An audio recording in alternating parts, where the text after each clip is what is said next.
Good morning, guys, and welcome out to Revolution. We're going to continue on with our examination of TurretinFan's critiques. So this is examining TurretinFan's response concerning Revelation 16:5 by Nick Sayers, part 24. So we're responding to his part 19, and so I think we'll just get straight into it.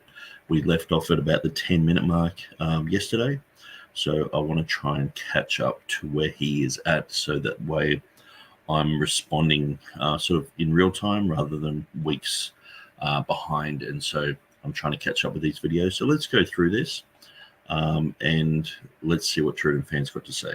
I'm not a big fan of this particular translation. He provides it. He does not identify who provided the translation. He just says translated into English from the Latin footnote. So I don't know who I'm correcting or who I'm criticizing by making this. I know it's not Nick. He didn't claim to have done the translation, but I don't know whose translation it is. So let's see. I'm trying to think the best way to do this. One way to do this is to read his translation and then to provide what I think is a better translation in a moment. Or just I can skip over his translation for the moment, and just read his own text. So he says, Beza claims that the reading of and holy caused a division between the words, and that made the reading foolish, distorting what is put forth in Scripture. So that's not correct as a description of what Beza claimed.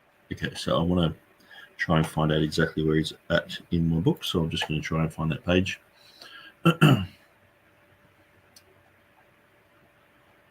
Okay, so I think that was it. Beza claimed the reading of and holy caused a division. Okay, so I'm pretty sure that that's where that is at. Okay, so we'll start from there. Then he says Beza was not alone. Valla and Erasmus both questioned the verse and offered alternative readings in their annotations.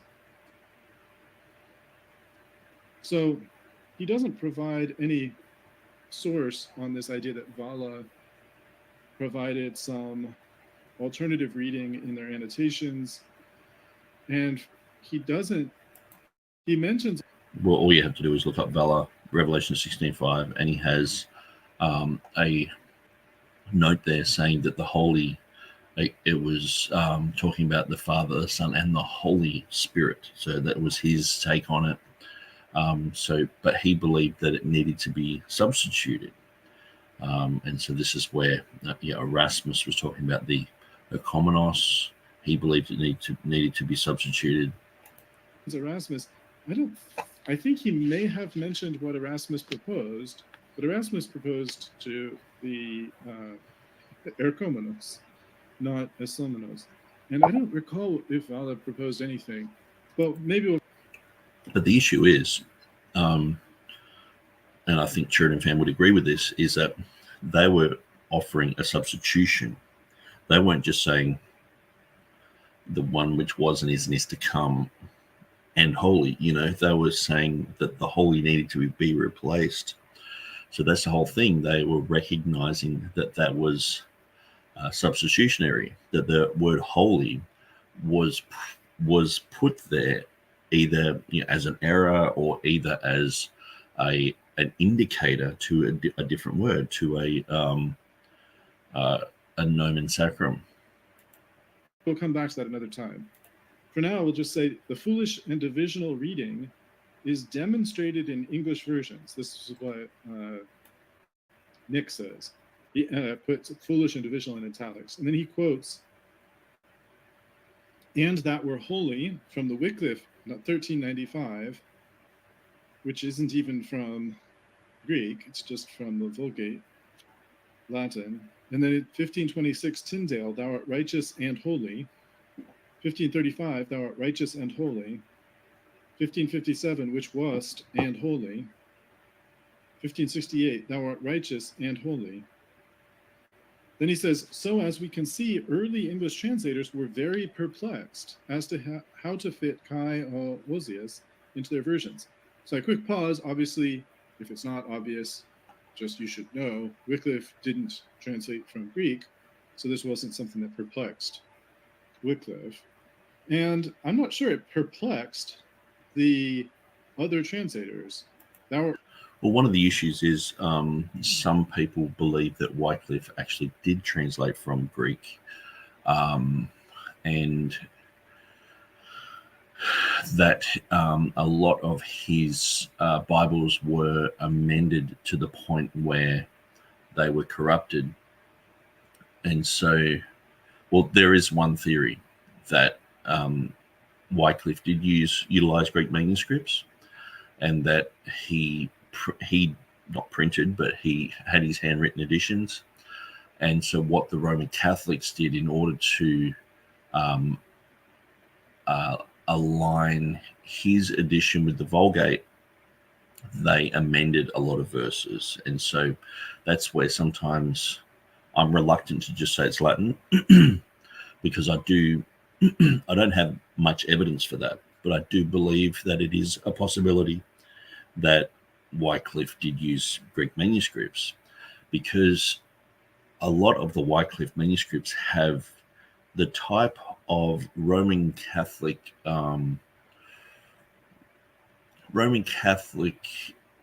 overhang in some of the introductions, in some of the prefatory material, some of the endnotes, that Wycliffe just simply didn't believe, and that he spoke against. And so I think that these were put into the text by Roman Catholics. It's probably something I really need to study a bit more, but that's why sometimes I'm just like, well, Wycliffe said this, Wycliffe said that.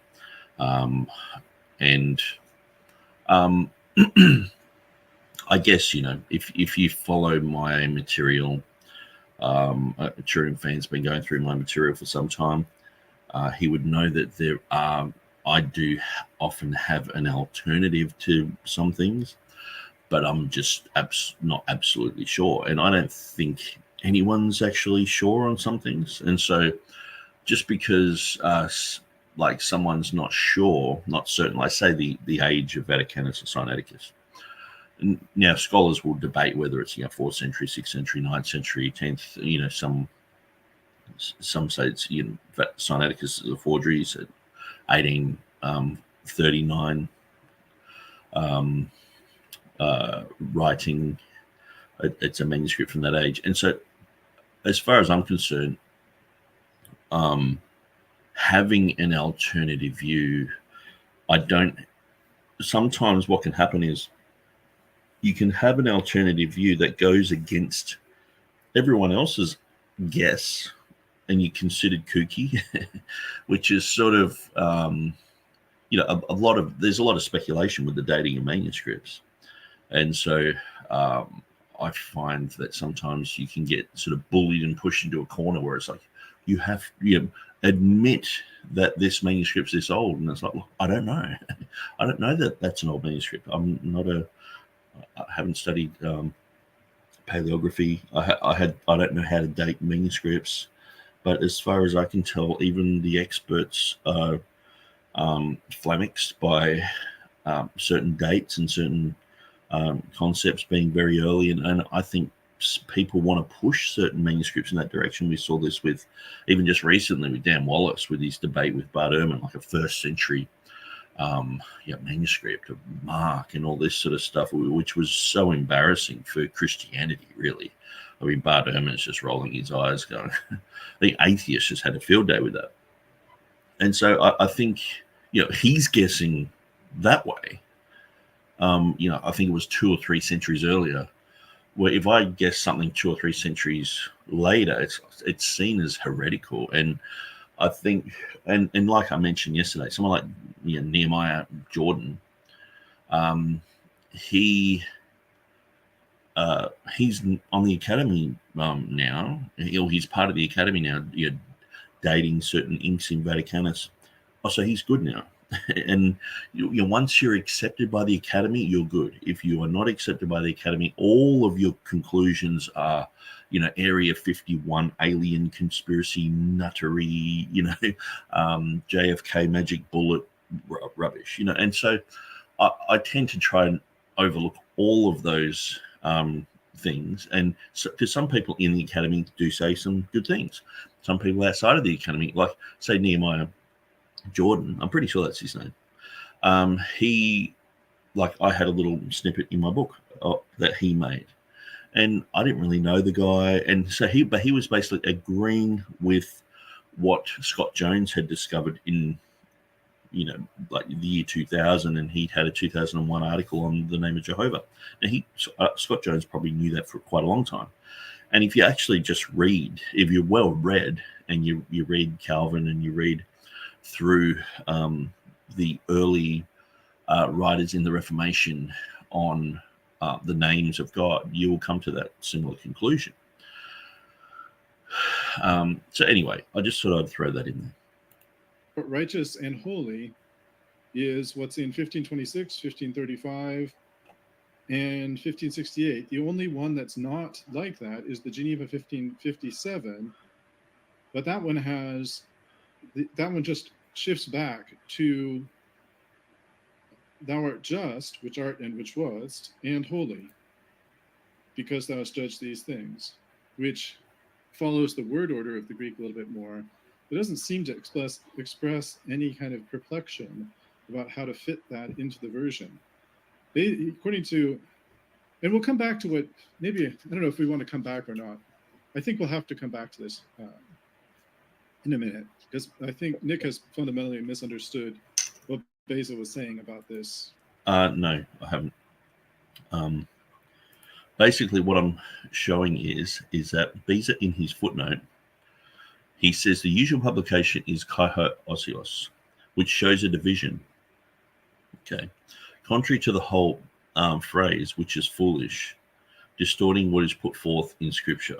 Okay, so what I'm showing is, to the average reader who probably can't read Latin and Greek and doesn't know much about grammar, I'm showing that even in English Bible versions, even if you just look at the bishops and the Geneva, okay,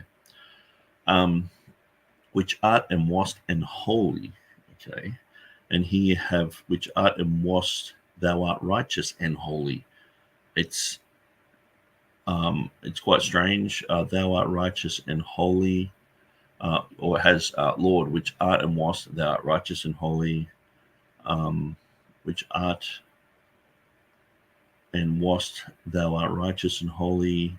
And so it's sort of all over the place. It's not like, I mean, the Geneva seems to be the most stable and word for word. So all I'm doing is I'm just showing, I'm not, this obviously isn't what Bees is talking about, but this is a reflection of people, like, what are they actually trying to say here? What are they trying to say?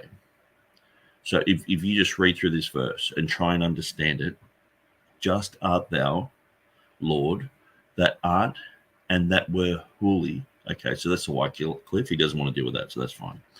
And I heard an angel say, Lord, which art and wast, thou art righteous and holy, because thou gave such judgments. The Coverdale is pretty much the same. And I heard the angel say, Lord, which art and wast, thou art righteous and holy, because thou hast given such judgments, the Geneva. And I heard the angel of the waters say, Lord, thou art just, which art and which wast, and holy. So it's quite different because you see the righteous and holy are coupled, but then you see the just here and the holy here are fully separated by the past and present. And then we see in the bishops, and I heard the angel of the waters say, Lord, which art and wast, thou art righteous and holy, because thou hast given such judgments. So you can see this is all over the place. So as I mentioned, if you go through this, so as we can see, early English translators, so notice that. So I understand fully that Beezer is not talking about English translations here, but he is talking about a division in the text, and he's talking about the Vulgate, however, whether it is articulately, correct or not, is not proper in making the change to Osios Sanctus, since a section of the text is worn away after the part Chi, which would be absolutely necessary in connecting the chaos and Osios. So what I'm pointing out is some of these connect the holy and righteous, but others don't. And the one that doesn't seems to be the one that is much more accurate, and the modern versions sort of seem to follow that pattern, because that's pretty much the same pattern as the King James, except the holy is somenos or shall be, because it's been corrected. So all I'm doing is showing, because he talks about the issue in the Greek, and then he talks about the issue in the Vulgate, and then he goes on to talk about other things. And so what I'm doing is showing the issue for English-speaking people, just because we speak English, that they were struggling to even translate it. It's like, which one are you going to follow here? And so I've written, so as we can see, early English translations are very perplexed as to how to fit Kiho Osios into their versions. Beza replaced the illogical language found in earlier Greek text manuscripts and knew that the end holy, or the Holy One, interrupts the continuity of reference to God's eternal name, Jehovah I am, and omits a predictable logical third verb of shall be. Beza's rendering speaks of the eternal God of the past, present, and future, as expected in a true reading and in accordance with the other trade declarations. All 5 of the Revelation verses present the obvious expected future aspect of God's eternality. So I'm pretty sure TurretinFan's going to read through that. So to me, that was it's just basically showing how the foolish and divisional reading that was in the Vulgate is also reflected in the English translations, because we're not coupling the righteous and holy here.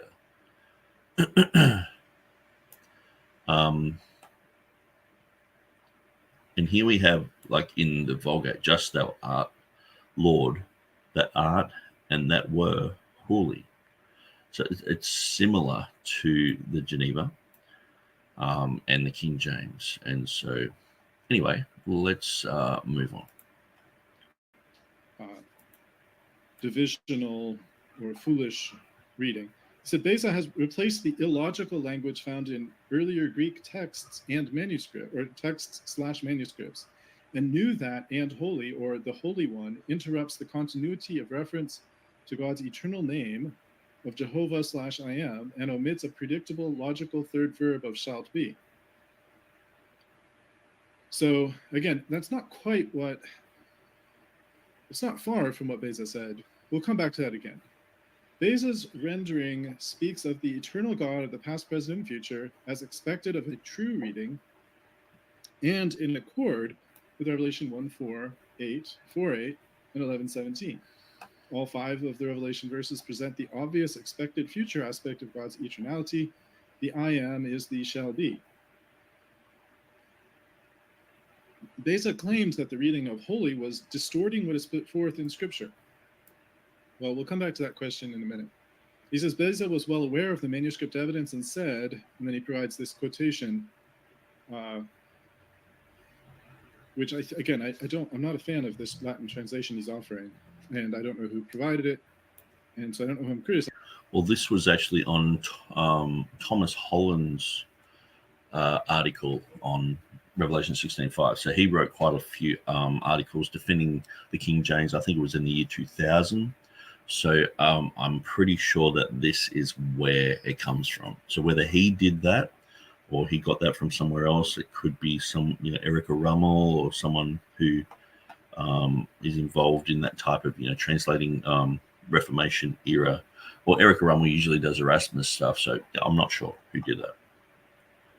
But in any event, we'll just pass over it for now. He says Beza knew that Latin manuscripts. Okay, so I'm going to read through that because he's hasn't read it, because it's not that far off.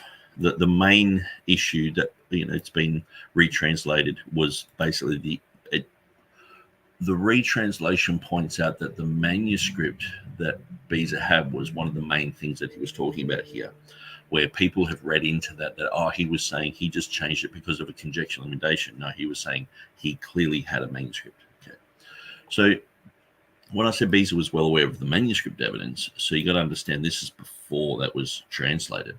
So the Vulgate, however, whether it is articulately correct or not, is not proper in making the change to Osios Sanctus, since the section of the text has worn away the part after the key, which would be absolutely necessary for connecting the chaos and Osios. And so, he's talking about the Latin there, and he's talking about so.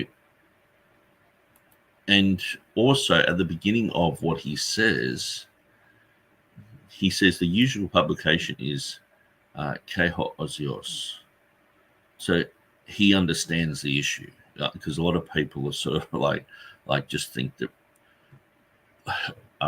showing us that the usual publication is Osios, case closed sort of thing, and it's like me showing Matthew 1:1, where instead of Yesu, it has an iota and an upsilon, and going, see, it should say and going, case closed. You guys have a fault in your Bible. Look, case closed. And it's like, I'm not saying TurretinFan's doing this, but I do get that a lot. People just copy and paste. They'll just put Hoskia there. And I did see TurretinFan doing this a bit. It's like, look, Hoskia, look, see, all of these say holy, And it's like, well, yeah, a nomina sacra, you know what I mean? I could show you Matthew 1:1 where they all say but it means Yesu, it's a nomen sacrum, you got to expand it. Okay. And versions had attempted to harmonize the nomina sacra reading of holy into the text and had failed in doing so. Now here I think he's just overstepping. Okay, so I'm overstepping somewhere. Where are we? Beza's. Okay, I think, Beza knew that the Latin manuscripts and versions had attempted to harmonize the nomina sacra reading of holy into the text and had failed in doing so.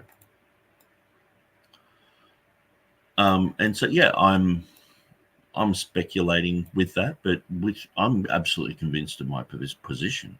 And I assume that people who would know that the holiest name of God, Jehovah, that they would know that has usually a nomina sacra on it, even if it's translated into Greek, there's kurios, or even if we see God, Adonai, usually that's nomina sacra, or Jesus. So the holiest name, the one at the very top of the list, is Jehovah.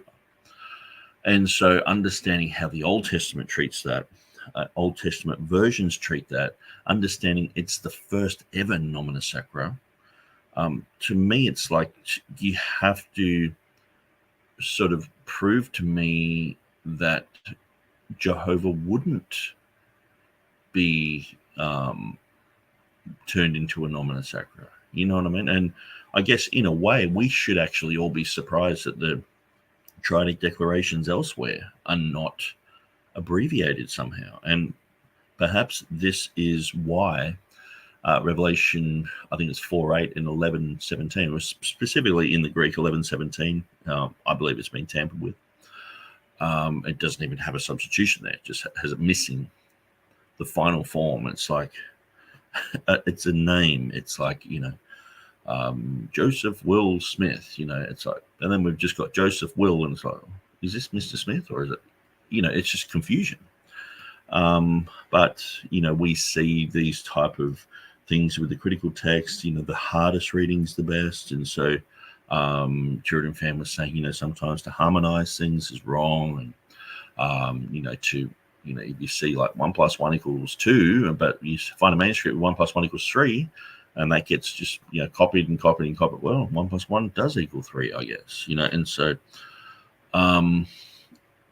So this is the issue where Beza, knowing the Old Testament, knowing the Hebrew, knowing the Greek, knowing the translations on that, knowing the Latin, knowing these issues very well, and also understanding, so that's within the closed class of witnesses of the Latin, the Greek, and the early church writers, and then looking at what's outside of the closed class of witnesses, the Syriac, the Arabic, and other languages, Semitic languages and things like that.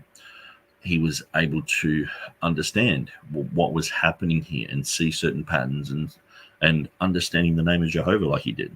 And so anyway, and which he does mention here, but he says basically to go back to Revelation 1:4. So he does say to do that. So let's just go back to where TurretinFan is at. This idea, there's nothing that, well, we'll come back to this again about what Beza knew or didn't. Okay, so if what I'm saying is true, okay, then Beza knowing the style of John, so Beza knew the style of John, I mean, we're looking at critical text people say they know the style of Mark, that the last, 12 verses shouldn't be there because the style is wrong. But then you've got someone like Maurice Robertson, who's not a critical text guy. He's not a King James guy either, or a TR guy. He comes along and says, no, it should be there. And you got Hodges and Fasted, they say the same thing. And there's different material. It's after the resurrection. So, of course, like, even if you're a dispensationalist, everything's changed. Even if you're into covenant theology, there's usually everything is divided into those two sections, the pre-resurrection and post-resurrection. Like when I was doing my Easter articles, like that was a big issue. It's like, well, after the resurrection, the one use of Pascha is in Acts 12:4 and all that. I mean, that's my whole argument is based on that. And so to say, well, the language has changed, it's like, yeah, like the world changed. It's like after the nuclear war, before the nuclear war, it's like, things change, So you would expect the language to change. If it didn't change, then you'd be more suspect to it being a forgery, So, but anyway, you've got people within the academy who think that they can actually, work these things out. I just don't trust that they have the ability and the skill to do that. But someone like Theodore Beza, I do believe he had the ability and skill to do this, having for many, many, many years studied the Hebrew, written annotations on the Hebrew language, commentary on the English Bible, on the Geneva Bible, heading up the French Bible, and with his connections all throughout Europe, he knew his stuff. And so he knew the writings of John, with his propensity to reveal I am in the Gospels, and also Jehovah to the triadic declaration in Revelation. So he's looking at these things and he's expressed these things in his footnotes, okay? Expressly said that where Jehovah is used in context, the triadic declaration follows. Okay, so I'm actually reading a little bit ahead of myself here. I should be reading this. Beza knew that the Latin manuscripts and versions had attempted to harmonize the nomina sacra reading of holy into the text and have failed in doing so. And so if we go back to, so let's get TurretinFan's blog up, because he actually has some okay resources here. Since he's been going through my stuff, he's been adding a few little bits and pieces around the place, and I really appreciate that, because it's good to see someone else doing this type of material, because it saves me looking up stuff forever and ever, getting caught in that eternal loop of trying to show everyone what's going on. Okay, so Beza's sources.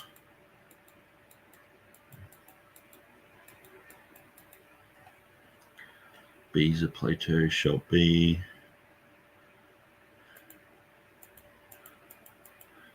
Okay, I think it might be the next one.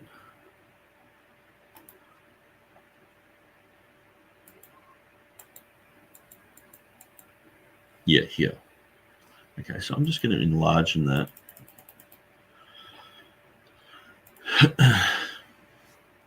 I hate it when you enlarge it here and every other page enlarges. It's like, because some of them you don't want enlarged. So I'll have to remember to make this smaller again. So Theodore Beza's annotations and Revelation 1:4, 1:8, 4:8, 11, 17, and 16:5. So we're looking at the final one. And so oftentimes what I'm pointing out to people is that Beza basically says, go back to Revelation 1:4. So this is Revelation 1:4 here. So let's just read through that. So this is from TurretinFan's site. Now, I'm not sure where he got his translation from. I'm not sure if he did this or, a friend of his has done this. But anyway, so this is the 1596, I'm pretty sure, the Annotationes. So I've got this on my website as well. So let's have a read through this.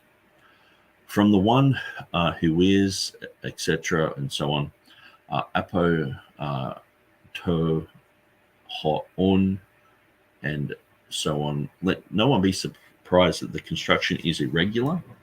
Don't be surprised. Literally does not answer. It must be understood that the apostle wished to express what is written in Exodus 3:14. So that means the one which is and was and is to come, that John, he wanted to express the I am. Okay. And we've seen in the I am, like someone like Calvin's just like, well, the I am is the etymology of Hava, which is Jehovah, so we can clearly see he's talking about I am, he's talking about Jehovah. Where the Lord, speaking to Moses, asked for his name, he says to the Israelites,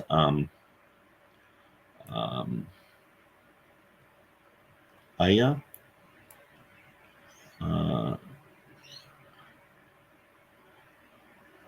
what's he got here? Shalachani, Shem. Okay. That is, I am, I was, and I will be. So that there is basically Revelation 16:5, the Triad Declaration, except, we understand that sometimes the past and the present can be swapped around in these instances. And so that's what he's saying that means. Okay. He has sent me to you. For the most learned of the Hebrews report, and indeed the Talmudists themselves, at the word Eheie, Ehi, compasses 3 times present, past, and future, and by it the perfect and complete stability of God in all respects is signified. But who would have expressed this with a single word? Okay, so we're saying it's pretty hard to express this in a single word. But the knot does not yet seem to be untied. For why did he not say to ontos?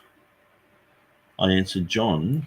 Okay, so let's just be clear what ton ontos means. I would probably suggest that TurretinFan maybe put in brackets what that means, because we go to translate. Should be the same in modern. Of the being. The being one, I guess. I answered, John wished to explain that the sacred name, Jehovah, whose etymology is given in that place in Exodus. So he's saying the same thing Calvin said, that I am is the base of Jehovah. For if he had used on and ecomenos as participles and en as the verb, he certainly would not have expressed that name, but only its meaning, namely that he had to ontos, ki os, and ki to ecomenou. Therefore, en, and ecomenos must be taken not as participles, but as proper names. That's what I've been saying all the way through, that this is a name. This is the name of God. As if you were to say, word for word, grace to you and peace from he who is and who was and is coming. So he's saying this is a whole name. Grace and peace to you from, that's the name. So that's why I'm saying that this is a huge name. How do you put that in a type of abbreviated form? In order that it would be understood in the Greek language, it was necessary to add the prepositive article, and indeed the masculine one, even to the verb n, as if n were a proper name, from which is also understood what I said before, namely that the article ha in ho'un and ha'echomenos is joined not as participles, nor as names technically or materially accepted, but as proper names.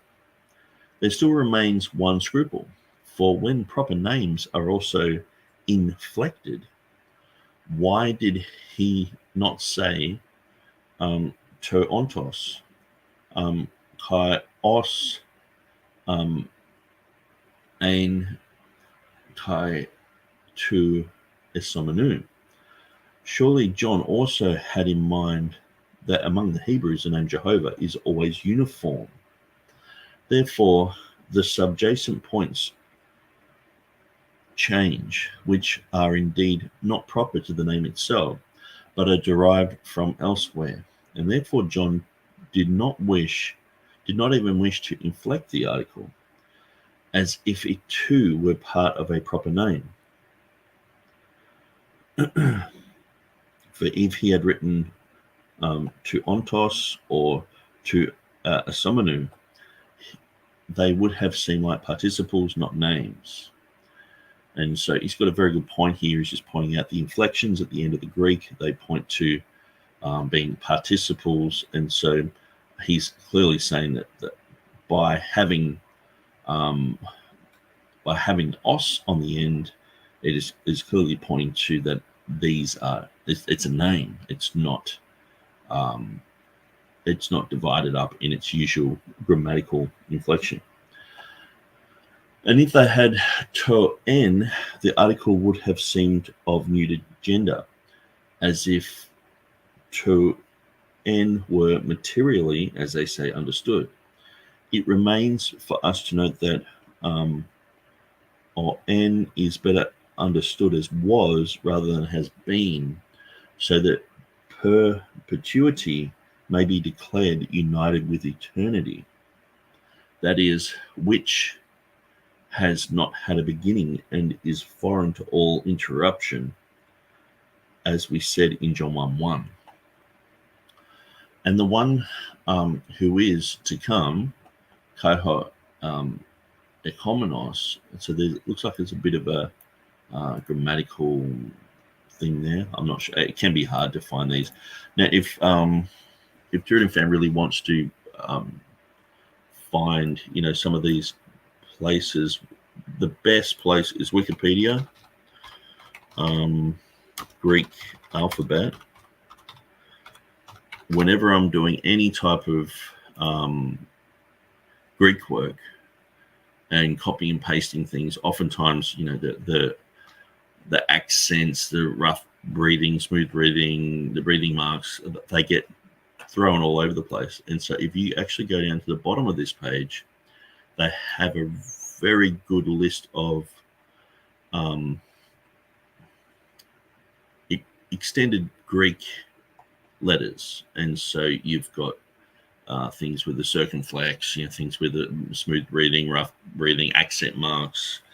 And so you usually find it here with the iota subscript and things like that, which sometimes you'll look at the text, it's in the text, it's there, but you just where do you find this? And so I recommend people jump on that. So I might just shut that down, but yeah, it's just basically Wikipedia. Why not rather ha esom as ha n? certainly for two reasons, because it would seem in some way to introduce a new principle of essence, then because it is said, it sets God up everywhere to be proposed to as a judge. However, we know this will happen, that the Father will judge the world in the Son below. And so I think that's supposed to be 16:5, and he notes that's an error up here. Whoops, gone too far. Clicked the wrong button. So he's pointed out that that's an error. Should be 16:5. Okay, so I've not provided a transcript of the notes of Revelation 1:8 as I don't address the relevant phrase. So 4:8 he has was, is, and will come. See above 1:4. So that's what I've seen. Usually this is like the first issue of it. Then you got the second one in 1:8, and then the third one in 4:8, and the fourth one in 11:17, fifth one in Revelation 16:5. So he's not going to repeat himself all the way through and waste time and ink. So the Vulgate and Erasmus, who was and who is and who will come, an interpretation I'm compelled to embrace somewhat, so that I may avoid novelty. Otherwise, it is clear that Aorn and Ecomenos are placed in the position of God's proper name. Okay, so it's a noun phrase again. Nor should they be understood, as in the common language, as being said about someone who was and is and will come. Moreover, this passage is also remarkable for establishing the coessential deity of Christ when it is here discussed about the one who is to come, that is, about Christ himself. So, yeah, this is one of the things that I've pointed out. And I think I do make quite a case for this in my book, that I sort of got to the point where I'm going through, who was and is to come. But then it's like, okay, who is to come? It's Christ. Then I'm like, this is the expansion of the name of Jehovah. And so at the time, one of my friends was very fascinated in what I was doing, and he had Jehovah's Witnesses coming to his house quite frequently, and he was showing them this material, and they were really fascinated in it because it talks about the name of Jehovah. But when you look at the logical conclusion of this, it's basically saying that the name of Jehovah means the one which was and is, and it's talking about Christ is to come. It's talking about, basically, this is a strong verse for the deity of Christ. All of these triadic declarations are. And so I think that if the critical text guys would actually put down their defenses on this, or even come to a mutual understanding that the holy is a replacement for a someonos. And you can, once you understand it, if I'm reading a new Bible, like say the ESV, and it has the one which is and was and holy, I just go, yeah, which is the expansion, which should basically say a somenos. But I know that that's the type of nomina sacra now. So from doing this study, I understand that it's a nomina sacra. So you can have that still there, but I would prefer to have it expanded in the King James. Because, and even Beza's like, look, it's foolish and divisional. A lot of people don't know about that. You have to explain a lot of things. So why not just have the word there? But I think the whole concept of this is a very powerful witness to the deity of Christ. I think that is lost in the modern versions. And so, comments on 11:17, it just says see above. I note that so this is TurretinFan's page. I note that despite Beza's comments about God's name being a proper and indeclinable name at 1:8, he here conjugates the Latin to second person rather than third person in 1:4, 1:8, and 4:8 in accordance with his predecessors.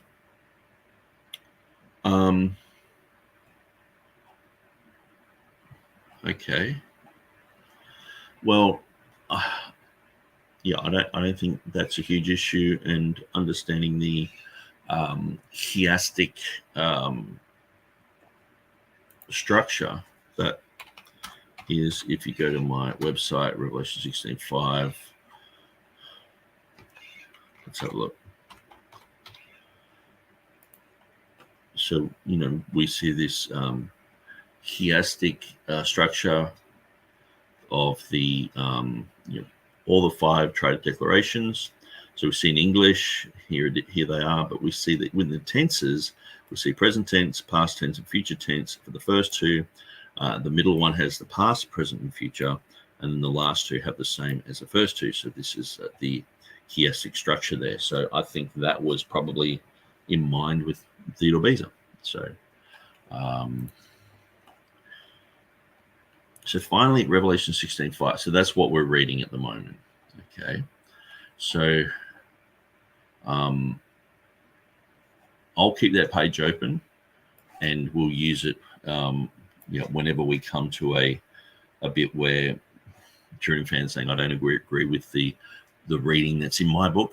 And so since I've written my book, there's been a whole bunch of interest into this. Other people have translated this. Many people have translated this section of Revelation 16:5 and found the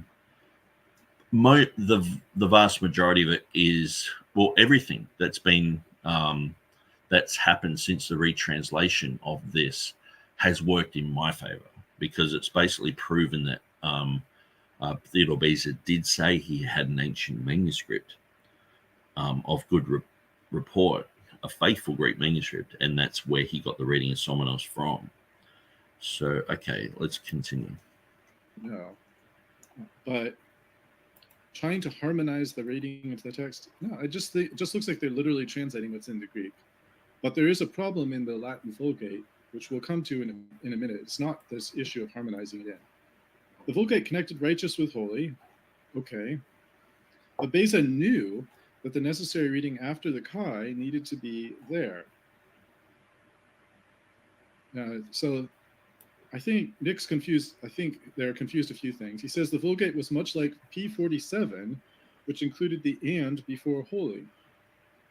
And although White claims it was firstly seen in 1598, the first time Beza placed Somenos and Eris into print was in 1582. So I don't remember the, Well, that was just a tiny issue where James White kept saying, well, in 1598, Beza imagined this reading.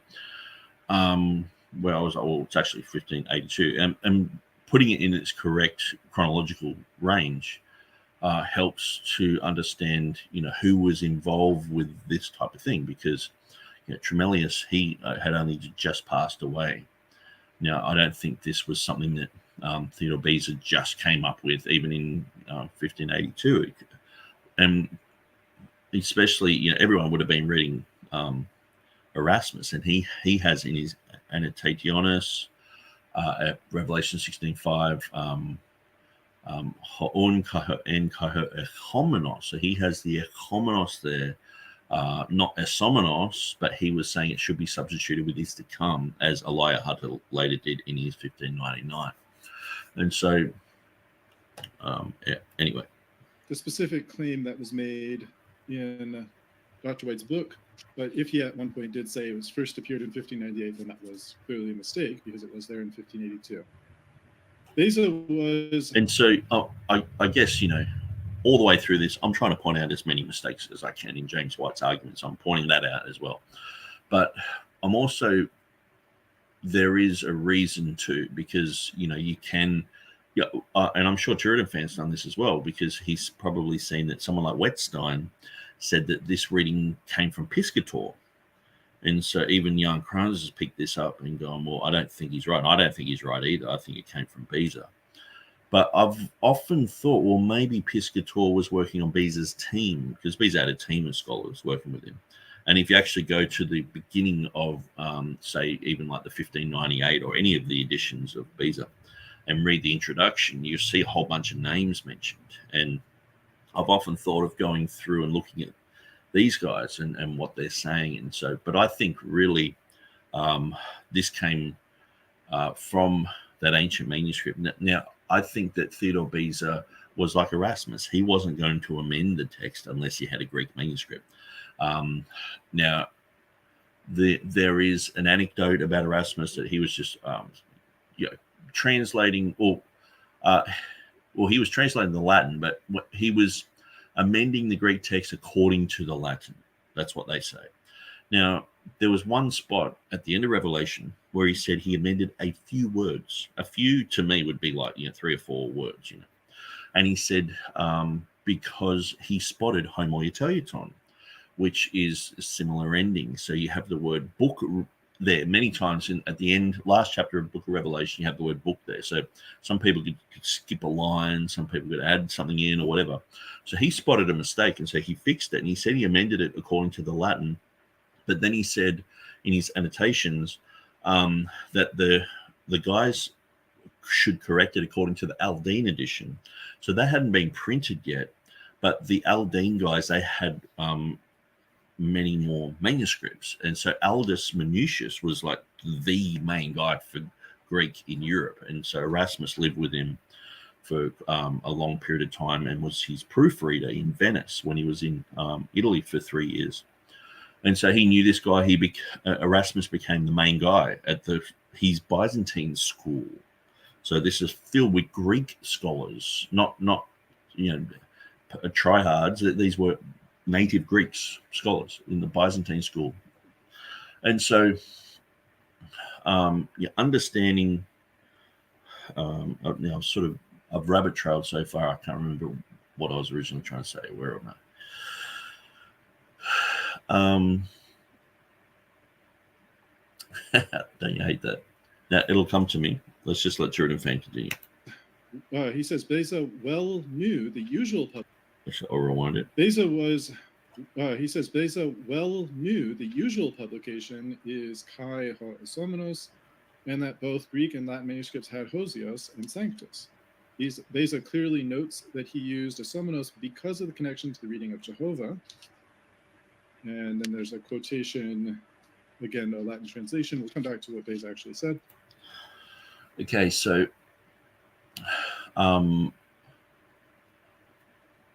what I'm getting at here is people, because Erasmus put those words into, and he said in his annotations that he did it from the Latin, people assume that he did that everywhere. Where he noted that he did this, and he said it's going to be fixed, and it got fixed. Where what's happened is 200 years later, a guy called Delitzsch, he found a manuscript that was from Reuchlin. And he's like, well, this must be the one that Erasmus had, and so they've just pronounced it as the one Erasmus had. Now, it has the last page missing on the Book of Revelation. And so that's 136 words are missing. So that's what they say. Oh, Erasmus had 136 words missing. So he back translated all of that into, and so to me, this is like Area 51 conspiracy, kooky, weird, magic bullet stuff. Okay. So this is where these guys, they point at Gail Ripplinger and say, oh, you got some weird theories. I mean, this is bizarre. This is like, crack cocaine stuff. And I can't for the life of me figure out why these guys don't question these strange theories. So anyway, that became the official line. Then what they've done, if they've made a pronouncement, Erasmus only had one manuscript for the Book of Revelation. And then because now they've found this manuscript, apparently, that's the only manuscript he used. So any departure from that Greek manuscript, they say, see, he back translated from Latin here as well, and here, and here, and there, and there, and there. And so then it just goes, oh, well, he must have done that all the way through. And so it's like this tiny little thing that he said in the footnotes, I did this, and it's going to be amended, it's going to be fixed. I just wanted everyone to know, so I'm open and honest about everything. I mean, seriously, if he was back translating from the Latin, why didn't he just do that with 1 John 5:7? 90% of the manuscripts have it. Why didn't he just do it there? Because he was waiting for the Greek. And so what we see with Theodore Beza, he was waiting for Greek evidence. And he found that Greek evidence with the reading of Isomenos. And so that was clarified by the retranslation of the Latin annotations of Theodore Beza at Revelation 16:5, who put people like Jeff Riddle, later on with Larry Brigden. It was really Jeff Riddle who did it. Larry Brigden, he sort of jumped on board with that. And then when I debated Stephen Boyce, he mentioned that he had that retranslated. And even just reading through TurretinFan's one that's retranslated, and so it clearly says he had an ancient manuscript. And then we found other people saying this throughout history. So, and it's almost like you can't unsee it. It's in almost every faithful commentary, or I shouldn't really say faithful, but every commentary that has a little bit of weight in it, and that talks about Beza, mentions that it comes from ancient manuscripts, or that's what Beza claimed. Okay, so let's continue. Then he says, Beza, knowing the style of John, with his propensity to reveal I am in the Gospels and Jehovah to the triadic declaration in Revelation, expressly said that where Jehovah is used in context, the triadic declaration follows.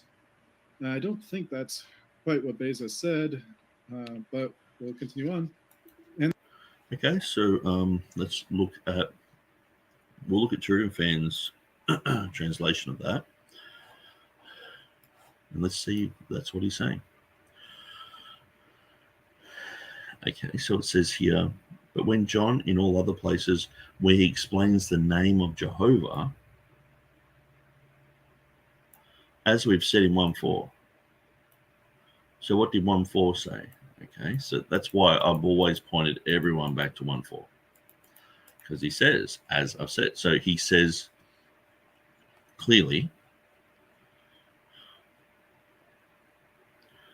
let no one be surprised that the construction is irregular. It must be understood that the apostle wishes to express that was written in 3:14, where the Lord is speaking of Moses, and he's talking about, that is, I am and was and will be, has sent me to you.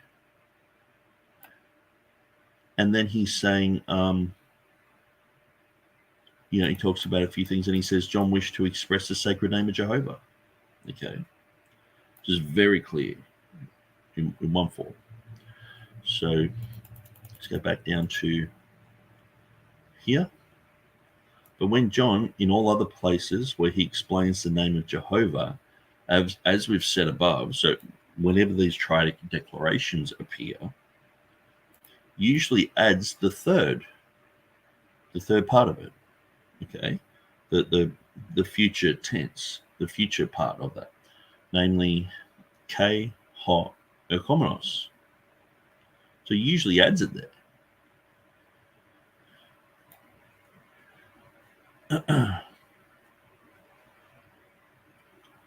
And so why would he have omitted it here? Therefore, I cannot doubt that the genuine scripture is what I have restored from a bona fide manuscript, literally old manuscript of good faith, namely ho somenos. So, but we're looking at this bit. When John, in all other places where he explains the name of Jehovah, so notice this is TurretinFan's own explanation. And so this is where I'm like,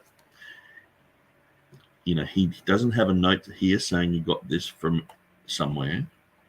So let's have a look at, I guess what I should really do is put all these into Revelation 16:5, the one from Kranz, the one from, I think I've got the one from Kranz here. Oops. Kranz, Boyce, no. Okay, so let's just go to Beza here.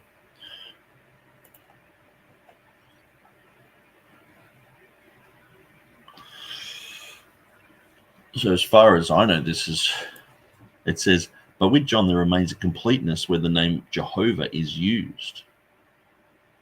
The Lord is used.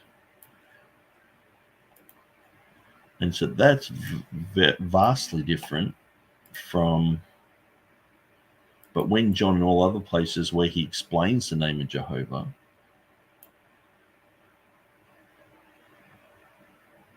and so he's not really explaining the name of Jehovah, he's using the name of Jehovah, using the name Lord. Okay, so I think because I've made that point, I think that it'd be interesting to see where TurretinFan's got this from. I mean, there's no footnote here. I'm pretty sure this is TurretinFan's own translation of it.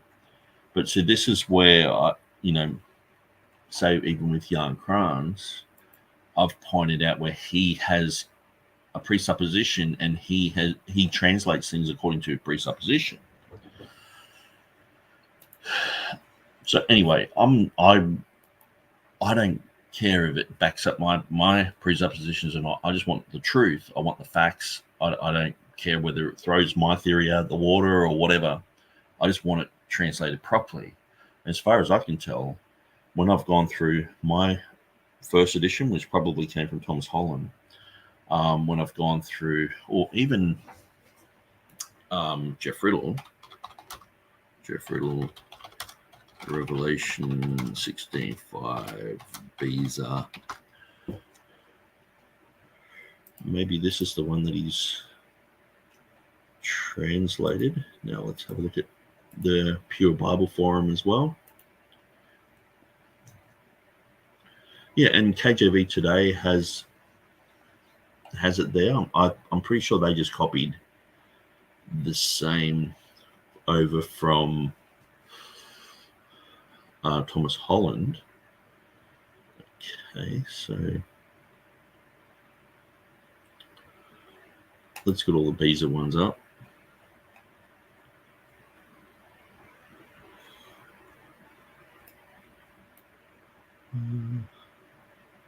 Okay, it might take a little while to find this. Okay, what did Beezer really say about Revelation 16:5?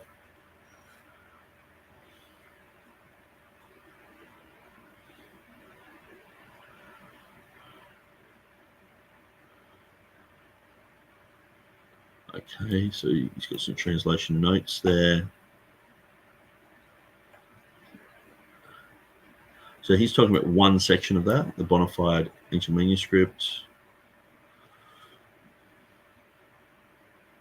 And yeah, we're talking about one of the sources that I had. So Jeff Riddle was going through my material at one stage.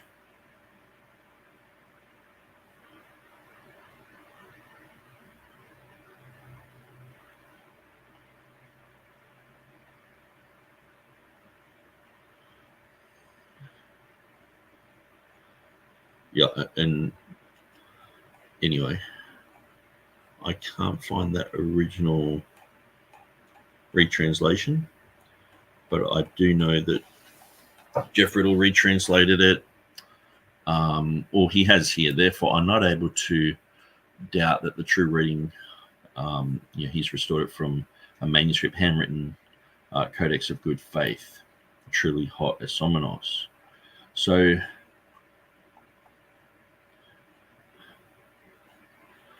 he's only translating that one section there.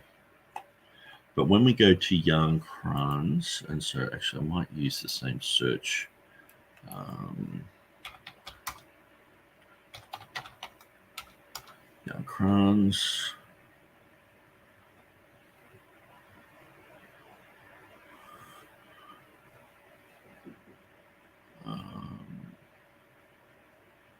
We should be able to find it. Here we go. New Testament conjectures.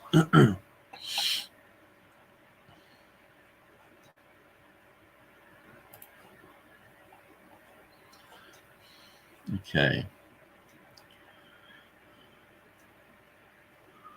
So let's open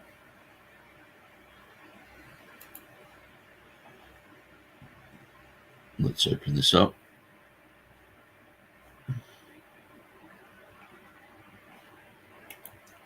Actually, I'll just go Revelation 16:5. It's easier.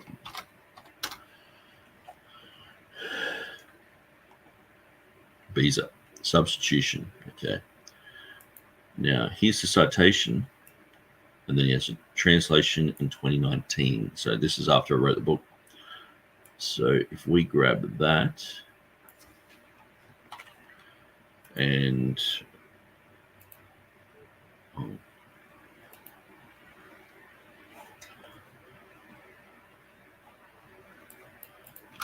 grab this, and I'll also grab TurretinFan's material, which is earlier here. So let me just make that a little bit so I can put them side by side. I'll make this a little bit bigger so we can read that. Oops, I don't want to go there. I just want to go select all. Oops, that's not good. Undo, Control plus. There we go.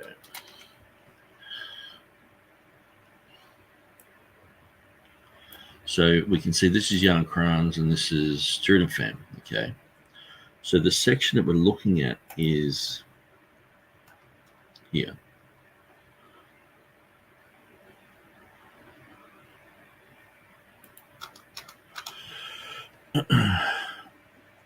It says, but when John in all other places, so Kran says, but as we have said above in Revelation 1:4, okay.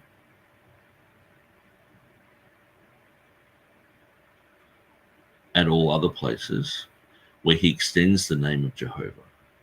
Notice that he's extending the name of Jehovah. Here it has expanding the name of Jehovah, okay. John used a third element, namely Kaiho Ekomenos. The name of Jehovah is said above. Okay, so that's interesting. So these guys are translating it that way. I'm just wondering if I can actually bring my one into this. I think I can. So let's go back to TurretinFan there. Let's grab my one there. Okay. Okay, so it'll be, but with John there remains. So, but with John there remains completeness with the name. So they're saying he expands the name of Jehovah. Extends the name of Jehovah. So that's TurretinFan, that's Jan Kranz. John used a third element, namely Kaiho Ekomenos. Why would he have left it out here?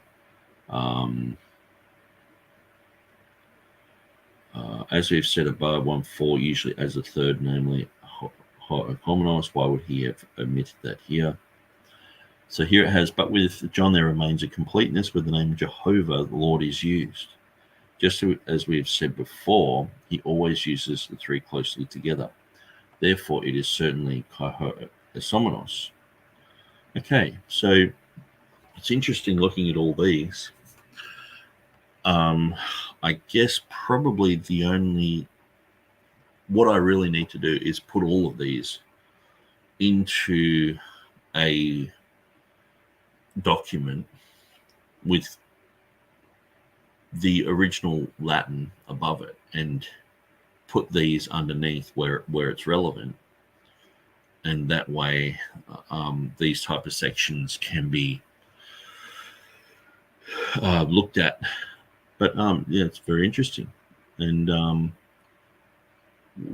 I wonder if, so we've got Stephen Boyce's one from the guy from the Smithsonian that he did, and I'm pretty sure Jeff Riddle did one. I'm pretty sure Larry Brigden did one as well. I'm not sure if Riddle and Brigden did the whole thing. It's on another email account actually, so I'll have to look at that. But very interesting. So anyway, I'm going to pull these back over here, and we'll continue on with TurretinFan. And that readers should look at what Beza had formerly said in Revelation 1:4. So that's accurate. He did point people back to 1:4.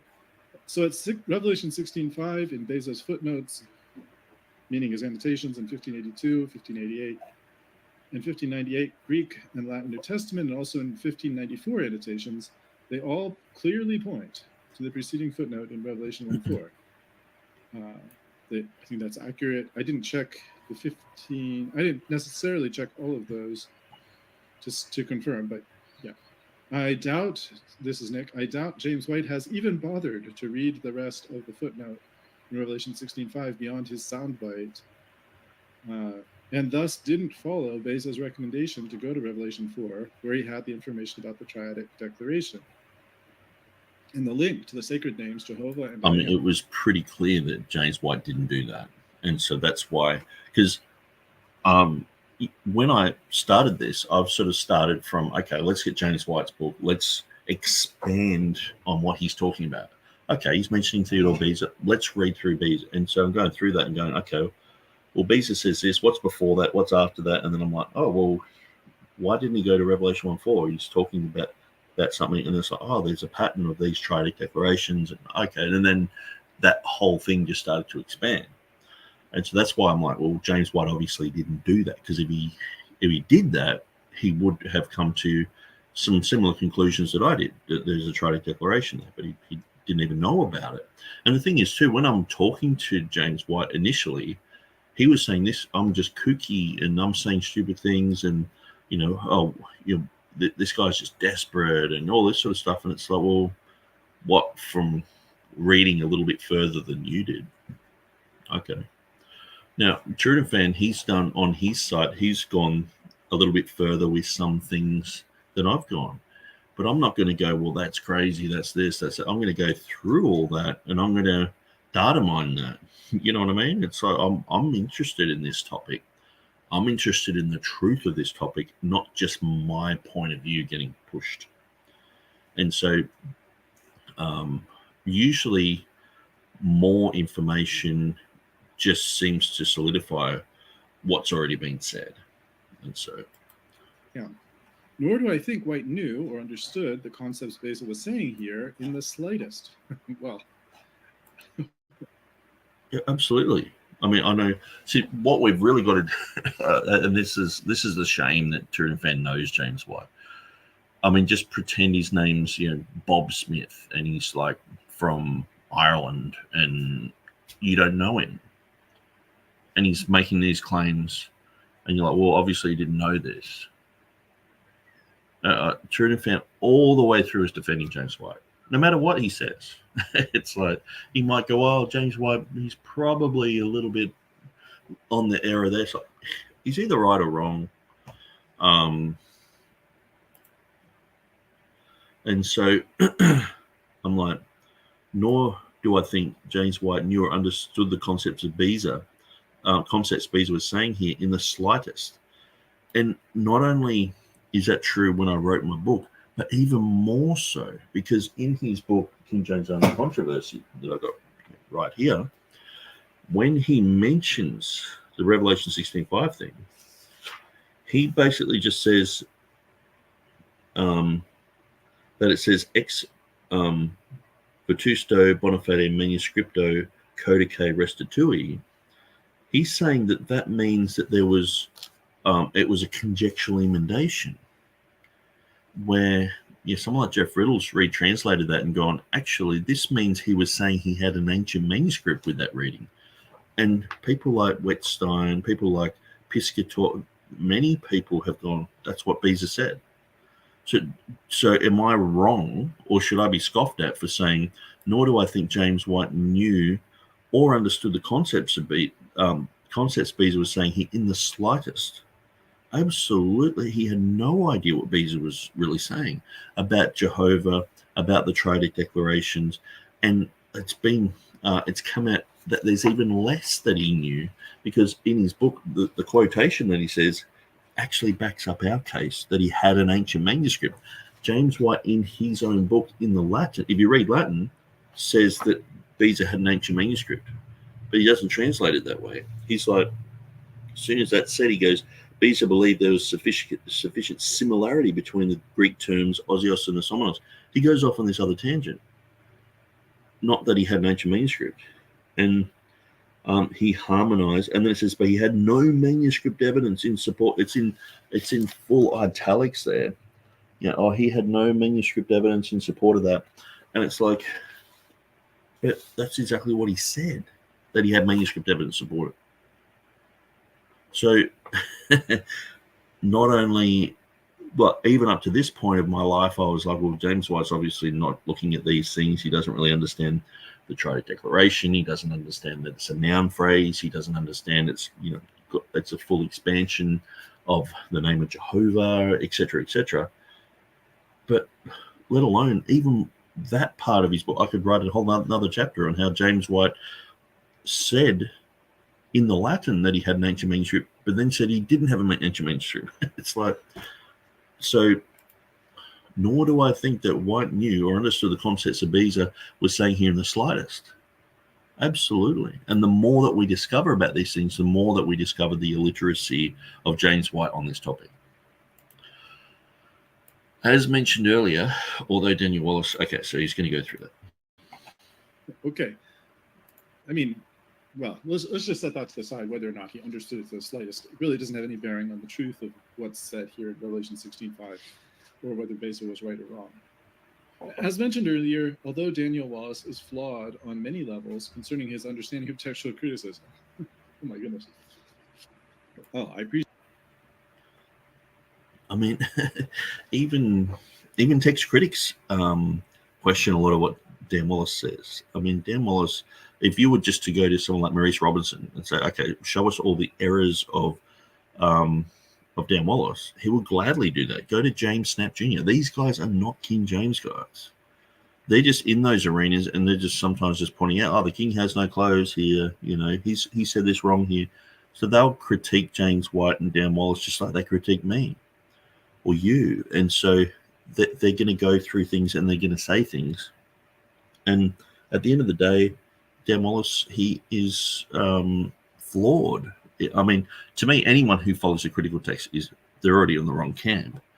But there's so much that Dan Wallace gets wrong. I mean, look at his debate with Bart Ehrman. How embarrassing was that for Christianity, for him to be debating and openly confessing, happy agnostic, an atheist, or whatever he calls himself, and say that, oh, we've got a first century manuscript of Mark, and it doesn't eventuate, and it's a scandal, and it's like, it's ridiculous. It's, I don't agree with a lot of what Dan Wallace says. I just go through his net Bible and I'm like cringing. To me, it's cringe material. So Appreciate that Nick doesn't agree with Daniel Wallace. Let's see. He provides this excellent example that fits here. Oh, this is the onion union analogy, which we've talked about before. After Beza had spoken about his certainty of the connection between Jehovah and the Triadic Declaration and how the abrupt reading of Holy Faith. So if someone was to just be listening to TurretinFan here, they wouldn't get this. And so I think, like, I understand he wants to get through this, but to me, it's like, okay, I'm building up to something. I've mentioned Dan Wallace. To read through that quote is not that hard, So imagine we came across an early manuscript copy of the Constitution of the United States, and the preamble said, "We, the people of the United States, in order to form a more perfect onion." If we were to see that line, we would know that union was the original word, not onion. So it took 15, 20 seconds to say that. And I think people listening would go, yeah, that's a good point. Some errors are so obvious. And the error of not having the final, future form in these Triadic declarations is so obvious to scholars. It was obvious to Beza. It's obvious to everyone in the Reformation. And so fails in both Greek and Latin, and the precedent of John's 4 earlier examples, he then states, and then he provides a translation, which will provide hopefully a better translation in a moment. He then speaks concerning the 5 editions of Erasmus and his annotations. Okay, so I do provide the translation there. So let's have a look at. So without doubting the genuine writing in this ancient manuscript, I faithfully restored the good book to what was certainly there, Somenos. So TurretinFan has. Therefore, I cannot doubt that the genuine scripture, which I have restored from an old bona fide manuscript, literally a manuscript of good faith, namely Somenos. Okay, so let's look at Jan Kranz. Jan Kranz has said here, therefore, I cannot doubt the original reading is the one I restored from an old and reliable manuscript. Notice Jan Kranz has said, it's the one I restored. The original reading is the one I restored. Okay. You've got to be careful with Krantz, because, and sometimes even in his footnotes in his book, he'll just say, I worded it different to Erica Rummel because I like this type of concept better. And it's like, just do it faithfully, dude.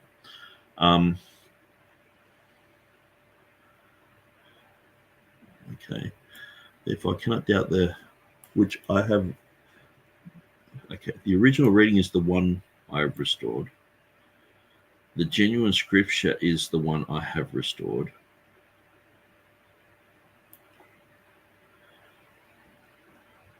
So the reading is the one I restored from an old.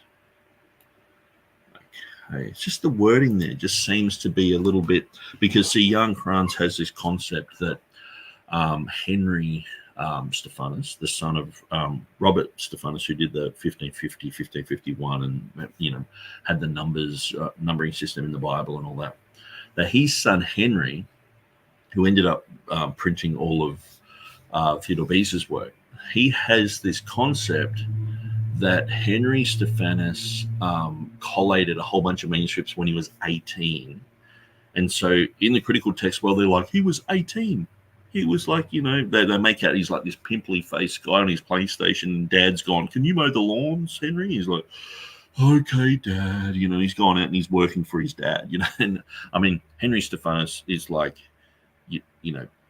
top 1% of scholars in that era. But, apparently when he was 18, he was as dumb as a dog turd on the pavement. According to what gets parroted by Jan Krantz and many other people. So apparently he did a bunch of collations. And so the story is, this is their anecdote. And, the more of these anecdotes they can create, that when you're talking to them, they'll just mention this one, and you never really get to the point. So they'll say, Henry, he didn't really know what he was doing when he was 18. He did a bunch of collations for his dad. Now, Beza, just sort of, being a bit of a Joe Biden type of character, he's fumbling along and going, oh, what about Revelation 16:5? And so he looks it up in the collations that Henry did when he was just a pimply face, PlayStation playing, bozo. And he's made all these mistakes there. So Beza's just like, I think it's in there. So he looks in the collations and there it is. And so that's why when I'm reading through this, and Krantz is like, because that's Kranz's official, okay, and I'm going to show you this because people will think that I'm making this stuff up. I'm not making this up at all. Let me go to here.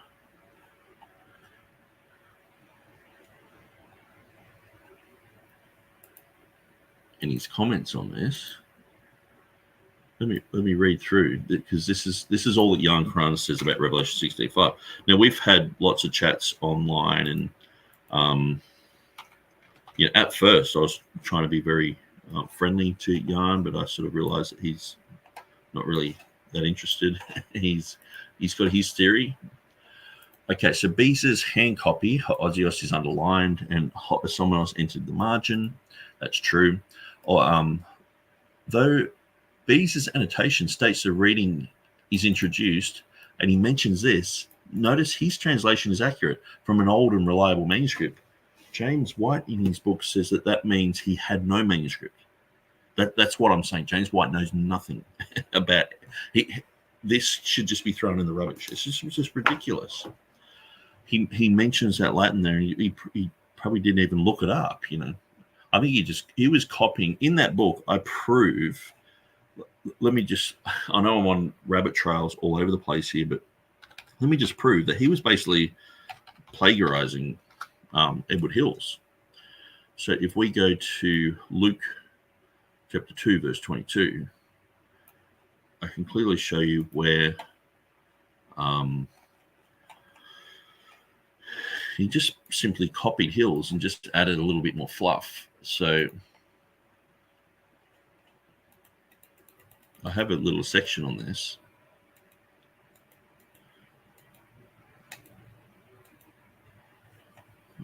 Beza, Gill, Webster's.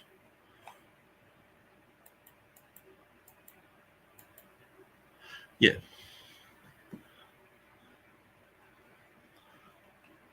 notice here,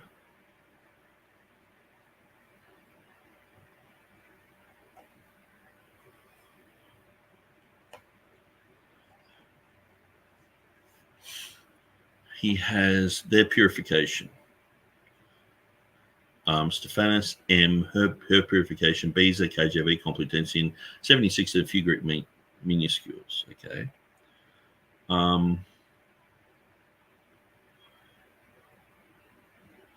Now, I just want to get the section by Edward Hills here. Okay, so I might have to make the comparison here. Oh yeah, no, I actually do. I do a comparison. Look at this under Edward Hills. It is interesting to see the plagiarism of James White's book, The King James Only Controversy, where he has their purification. Okay, so that's White, and this is Hills, their purification. Erasmus, Stephanus, M, and then Hills has the majority of the Greek manuscripts, and then her purification, Beza, KJV, King James, and then Elzevir's added there, but he doesn't put Elzevir's there. So there's just one so far. There's only one. There's Complutensian, 76, and a few other Greek manuscripts is Hills, and a few Greek minuscules is White, and then he has Latin Vulgate and Latin Vulgate. I mean. If you can't see the plagiarism there, it's like I understand, scholars copy each other. I've copied people all the time like this. But the thing is, at least try and put a footnote there. I'm pretty sure James White doesn't put any footnote. Let's just have a look at Luke chapter 2 and verse 22, page 112. Okay. Page 112.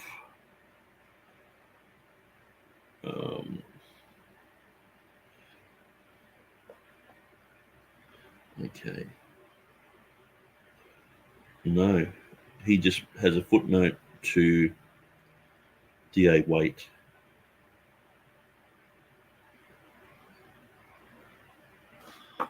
And that's it. So, as you can see, where's James White getting his information from? He's actually getting it from Edward Hills here. And just pretty much, I mean, the only thing that's missing there is Elzevir's. Other things are just expanded a little bit. But I mean, to me, that sort of shows, where did White get his Revelation 65 info from? He's sort of like, oh, it's my own research, sort of thing. I highly doubt that. So anyway, when we see that James White is talking about Revelation 16:5, and he's saying he got it from he got it from the ex Vetusto bona fide manuscripto codice, but then he basically says down the bottom that he didn't have a manuscript. And clearly this is exactly what it means in the Latin. So he has no idea what it means. So I think you sort of get the point there. Well, actually, I just found the page, so I may as well go on with it. You let me enlarge in this for you. Show you that I'm not making this up. Okay. Where are we? Here. It's so hard to do it on these mirrored ones. So notice, oops, I'm going the wrong way. But he had no manuscript evidence in support of the reading. Okay. But clearly, here it has the ex Vetusto one there. And then he talks about like a harmonization of the letters. And then he's basically saying, oh, he had no manuscript. But when you look at Crans is saying the opposite now. That the exact reading that James White has is from an old and reliable manuscript. Who's wrong? Well, consensus says James White's wrong. Okay, so that's just a side issue. I'm just going through this and like, oh, that's right, James White was completely wrong. And so this is the thing. When Jeff Riddle says that this is what it means, James White's like, I don't think it means that. But then Jan Krans says that, and it's like, silence. He'll probably put a picture of Jeff Riddle and Peter Ruckman and Stephen Anderson and a whole bunch of other psychos up there and say, see, these guys are all the same. But then, he won't do the same with Jan Krans because he's in the academy. So there is no such Greek manuscript here. Notice, watch this. This is the conclusion of Krans. He's saying, he's correctly translating that. Though Beza's annotation states the reading, okay, so what he said is it's from an old manuscript. Notice, there is no such manuscript here. Where does Krans get that information? He's not footnoting it. Notice, Joe Biden, Beza probably made an error. Joe Biden is running up the stairs and just slipped, trying to get on the plane, mistaking his own conjectured reading for an attested one. So he was looking back at his own reading and thought, well, I'm pretty sure that's the one that I found that was genuine. You can't make this stuff up. This is the academy. These are the guys who are giving you the NA28. This is the scholarship that they're providing. Okay, so on one side you got James White getting this all totally wrong, and then you got this whole thing of like, oh, Beza, he said he had an ancient manuscript, but he tricked himself. He probably made an error, mistaking his own conjectured reading for an attested one. So in other words, Joe Biden's just walking around, I don't know which way's north, and the conjecture is adopted in the Greek text and the Latin translation. So then he goes on with, I'll just quickly mention this here, because he does talk about the Codex Stephani.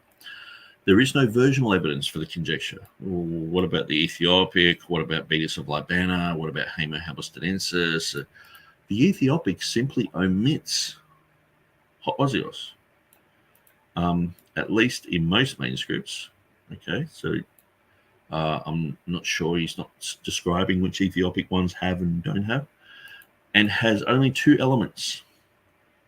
Okay, the Ethiopic omits the equivalent of Hosomenos at 4:8 and 11:17, so we've discussed that, but it does not do so at Revelation 1:4-1:8. So Wettstein mentions Codex Stephani. So that's the whole thing of Henry Stephani made a collation of manuscripts, and did it when he was 18, pimply-faced little guy, and didn't really know what he was doing. So that's the story. So that's how they're going to try and get out of any versional evidence or any. And this also points to up here too, because there's a collation of Greek manuscripts. I mean, it's quite amazing. Henry Stephanus' brother Charles, he printed a book in 1554 about the Ethiopic. It's just like, the more that I dig, the more I'm just like, these guys are just making this up as they go. They're just trying to fight against what I'm saying. They have a presupposition, and they just don't want to let go of it.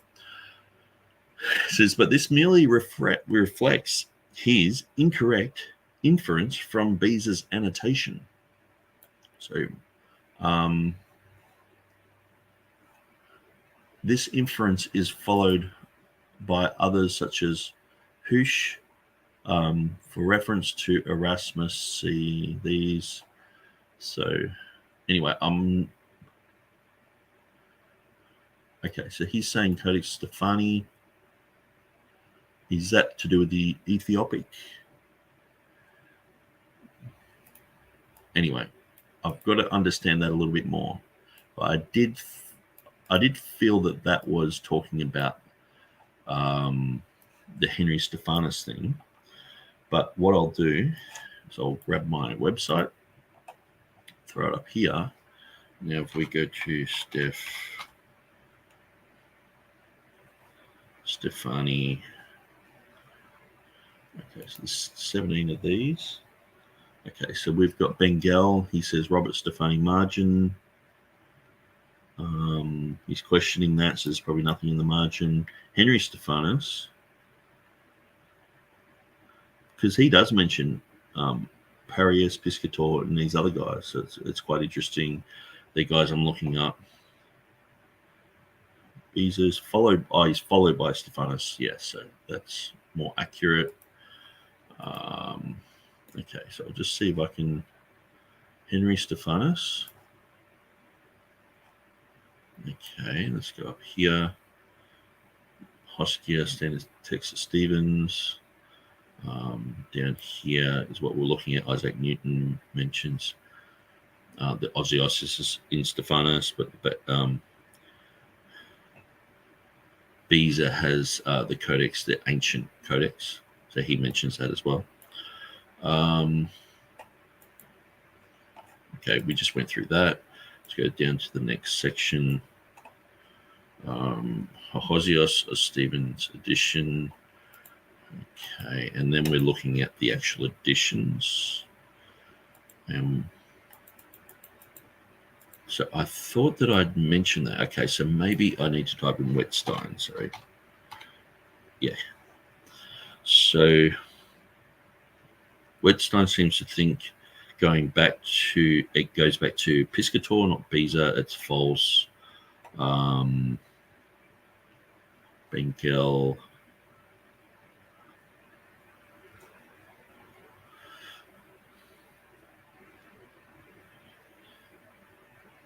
I think this is it here.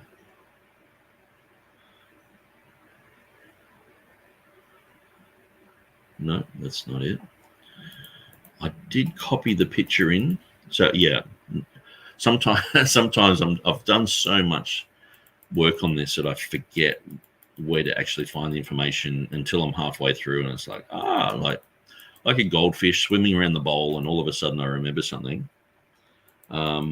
But I did put the picture in, so I'm not sure if I've actually put the translation or even put in the Latin into my site yet, but I did put the picture in.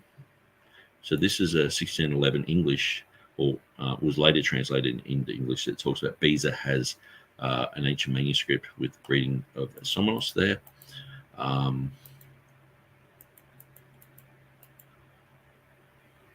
Okay. So maybe Robert Stephanus margin has nothing. It's very similar to Wettstein. Okay, let's just keep going. I'm thinking it might be that one there, but I want to keep going.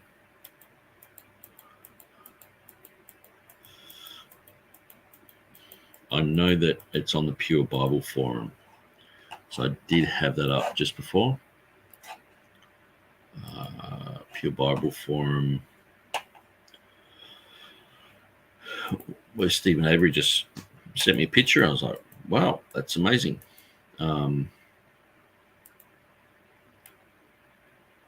Here, that's it. So Wettstein. So I'm actually not sure if I have that picture on my site.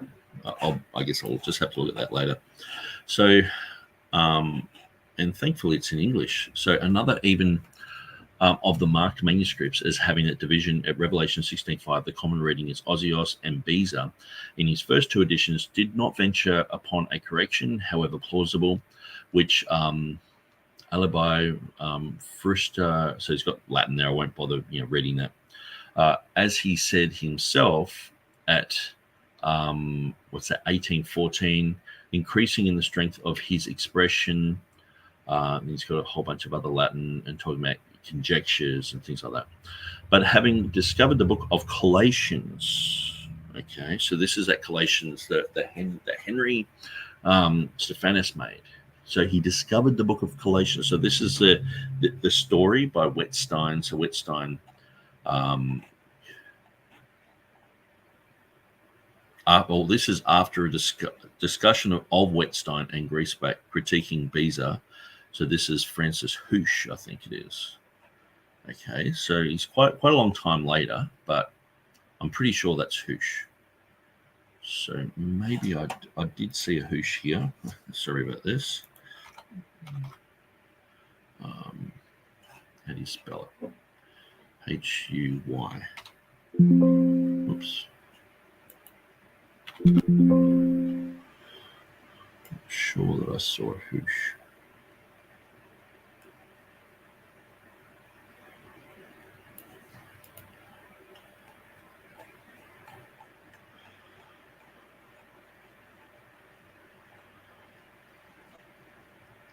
Anyway, all these details, they're fascinating, and I'm going to get to the bottom of all this. But yeah, I thought I put this picture in, but I don't. I think I just saved it to my phone and I was looking at it a lot. But that doesn't mean I put it on my website. Okay, so by having discovered the book out of the collations, the reading Esomenos, which is ever used on similar occasions, he says ex vetusto bona fide manuscript codice. So he restores it. So that's the same reading that James White has, which he is saying doesn't say that he has a manuscript. He says he doesn't have a manuscript, or it's not saying, he doesn't say that's what it says. He just mentions that. It's like I've said some magical Latin words. I don't know what they mean, but let's just go on with our story. And Griesbach too gives the reading quoting Codex Atheism, thus testifying that at least of Beza's Perique codices was not a non-entity, whether it was to be sought for in Regia Bibliotheca or in Italicis, and thus completing the evidence for every division of the sacred text, to show how the world had been duped by the blessed inference that because the cited manuscript did not contain a reading, it could be none of Stephanus's manuscripts. Neither Wettstein nor Griesbach, after they had thus chosen to speak the truth in this place, would, I think, have been puzzled with Bengel's throwing in his doubts, where he dared not openly express disbelief by saying of Beza's testimony here at Revelation 16:5, nec tamen nihil dedisse conjecture videtur. So these aren't translated, and so I'm just going to quickly type that in. Okay, so I better find the place for that. So NEC, Taman, Nihal.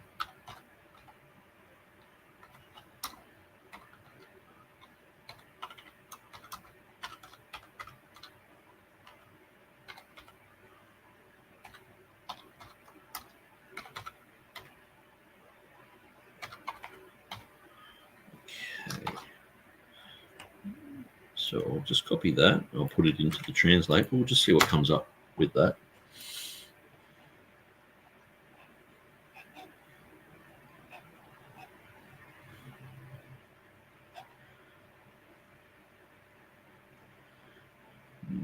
Yeah, Matthew Parker. Anyway, we'll go to translate. And we'll throw it in there. So, and yet he seems to have given no conjecture. Okay.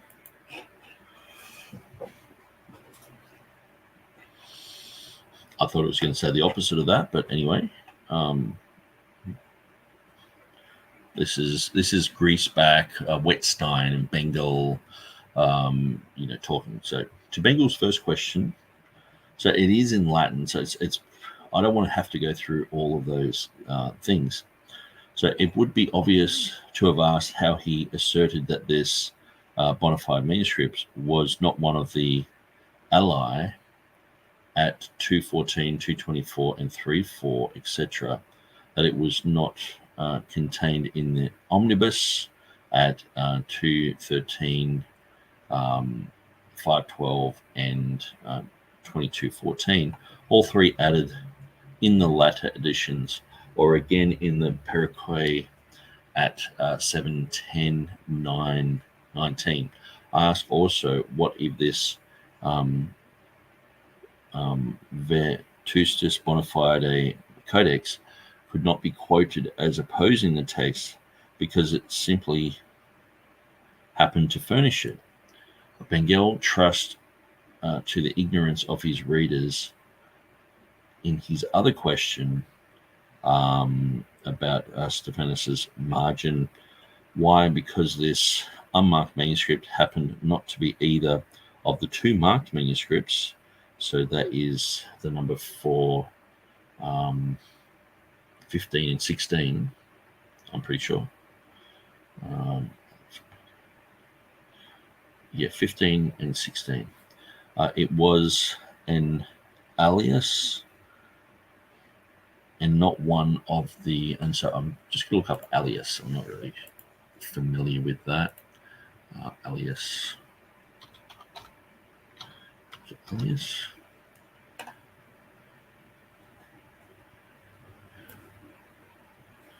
Okay.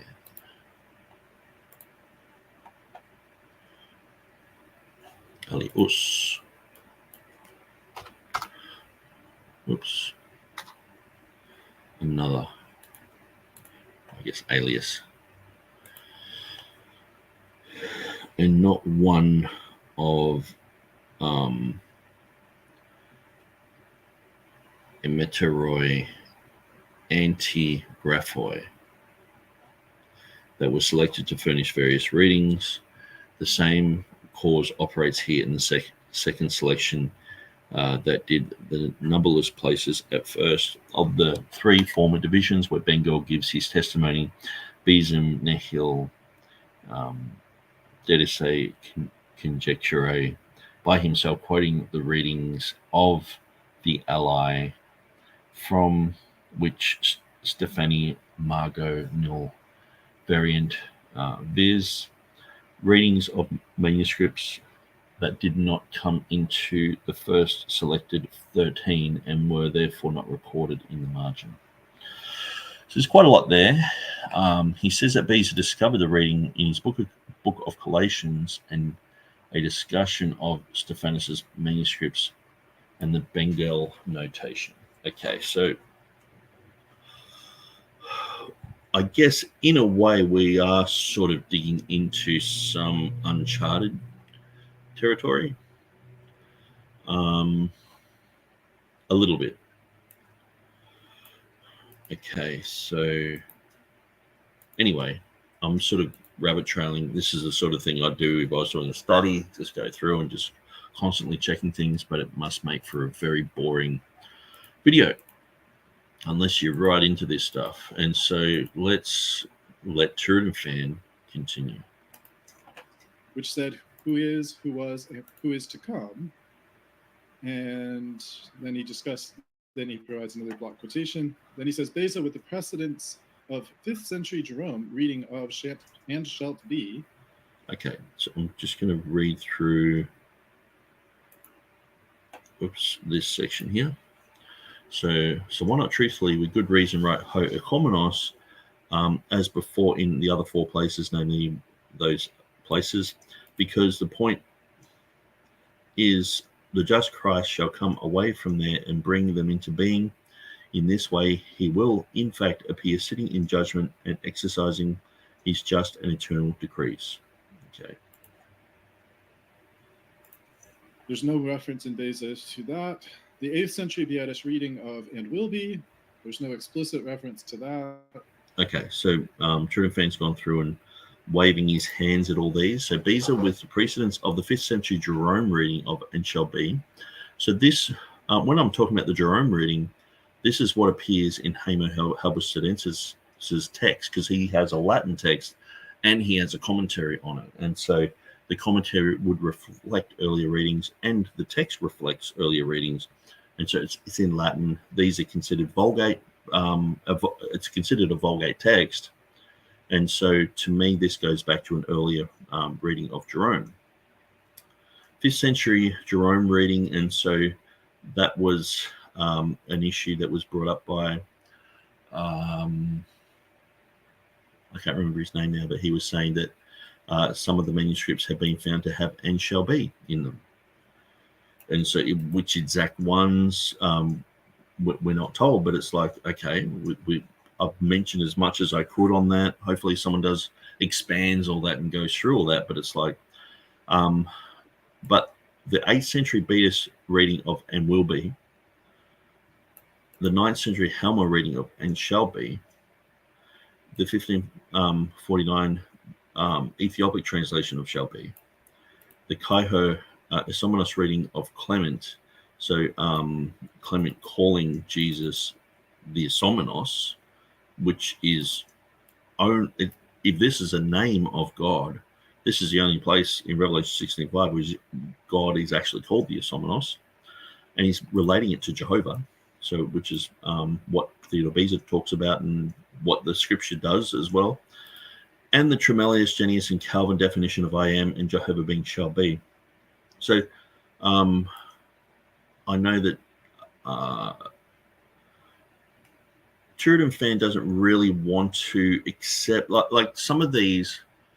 Like, I can understand him going, okay, well, maybe the Jerome reading, etc. But it's like, you can't get around the Beatus reading. You can't get around the Hamo reading. You can't get around the Ethiopic reading.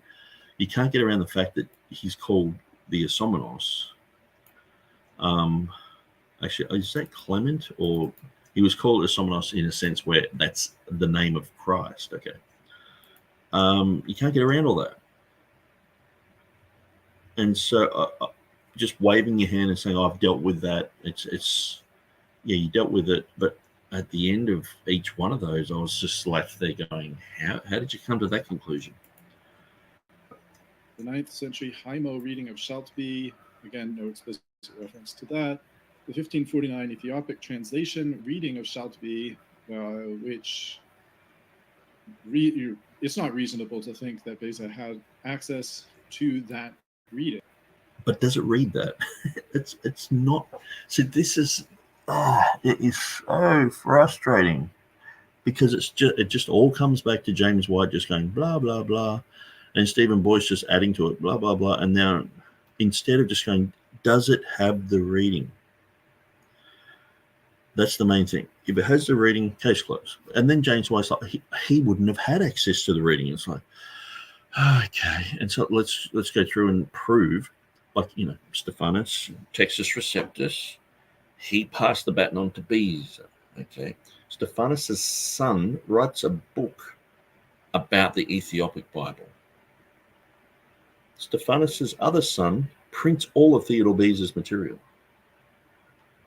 But Beza, he's just, I guess when he was looking through the book catalogs that these guys had, he's searching through stuff, and just whenever there was the Ethiopic stuff, it was just this green gas, like with Erasmus, just came out, and like on Batman and Robin, and he fainted, and then he woke up and was like, what happened? And he lost his memory, Had a Joe Biden moment. It was just, he went to reach for the book, but it was slipping up the stairs, like, just couldn't grasp it. It's like, but anyway, I've shown TurretinFan a little bit more information on that. I am doing, this video was done like 2 weeks ago, so I've got to be careful not to critique TurretinFan too much for living in the past in this video. So anyway, let's move on.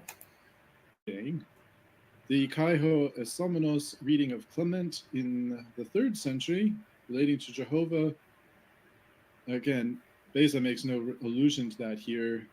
And the Tremelius, Unius, and Calvin definition of "I am," which doubtless Beza had access to, but he doesn't mention any of those authors here.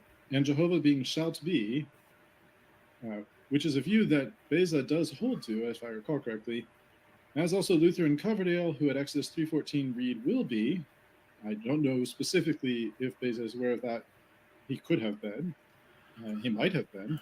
Especially, it could have been what, I mean, it's like saying, pick a preacher who's like a King James guy, like Jeff Riddle.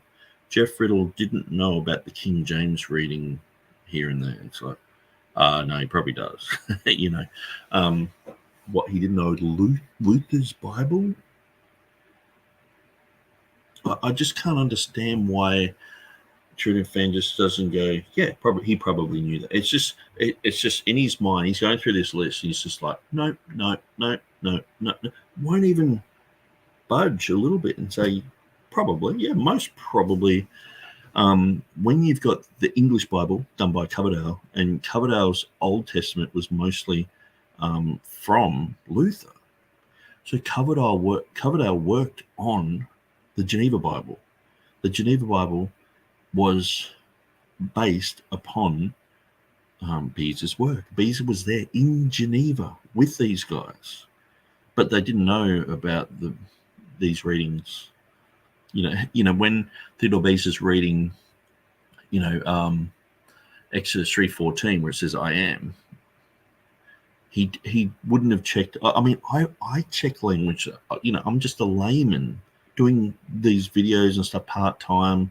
I'm a very busy guy, and I know about it. What Theodore Beza, who's doing this stuff, who has a team of people, and who has a whole, like, Geneva is like a hub of scholarship. And like, you think these people who did the Geneva Bible they all worked on it and then they all just sat back and relaxed. No, these guys were constantly going through and pushing scholarship and writing books and doing all sorts of things. And Beza was right in the middle of that. So for him not to know Luther, it's like you have to prove that. Yeah, I mean, it's sort of like the burden of proof's on me that he did know it. It's like, it's almost like saying, someone went to the chocolate factory and didn't eat any chocolate, or they didn't see any chocolate. It's like, you just left there going, sorry, how can you not see? How can this person not have seen that? Who started the Reformation? in Europe, it's, I understand there were different factors, but it's like Luther is accredited to that. When he brought out his Bible, I mean, Tyndale was like, he utilized a lot of Luther's stuff. The English Bibles did.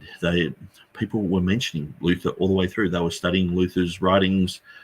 It was anyway. I don't even know how to explain. It's like saying you went to the beach and you didn't see any water.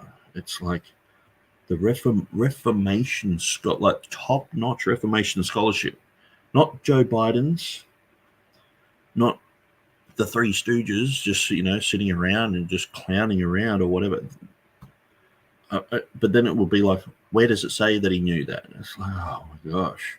Okay, well, I'll go through and I'll sort of prove that someone had the Luther Bible sitting on a desk somewhere, and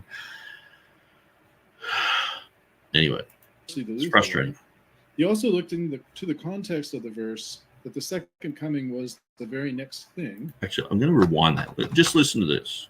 I just want to go shows and just show. I don't know. Oh, whoops! I'm pressing the wrong button. This way. I just want to show what's being said here. Which it's not reasonable to think that Beza had access to that reading. The Kaiho Esomenos reading of Clement in the 3rd century relating to Jehovah. Again, Beza makes no allusion to that here. And the Tremelius, Unius, and Calvin definition of I am, which doubtless Beza had access to, but he doesn't mention any of those authors here. And Jehovah being shalt be, which is a view that Beza does hold to, if I recall correctly, as also Luther and Coverdale, who at Exodus 3:14 read will be. I don't know specifically if Beza is aware of that. He could have been. He might have been, especially the Luther one. He also looked to the context of the verse that the second coming was the very next thing, and chose O Esomenos over Erasmus O Ercomenos. So I think now, I could be wrong, but I think now that Nick would not say that Beza picked one over the other. I think he would say that something else here, but in any event, he did pick one over the other. That's not false. Although he did admit, Nick says, that Erasmus had good reason to choose O Ercomenos, Beza having mused upon these concepts for many years. So that's just speculation about him, quote unquote, musing upon these for many years.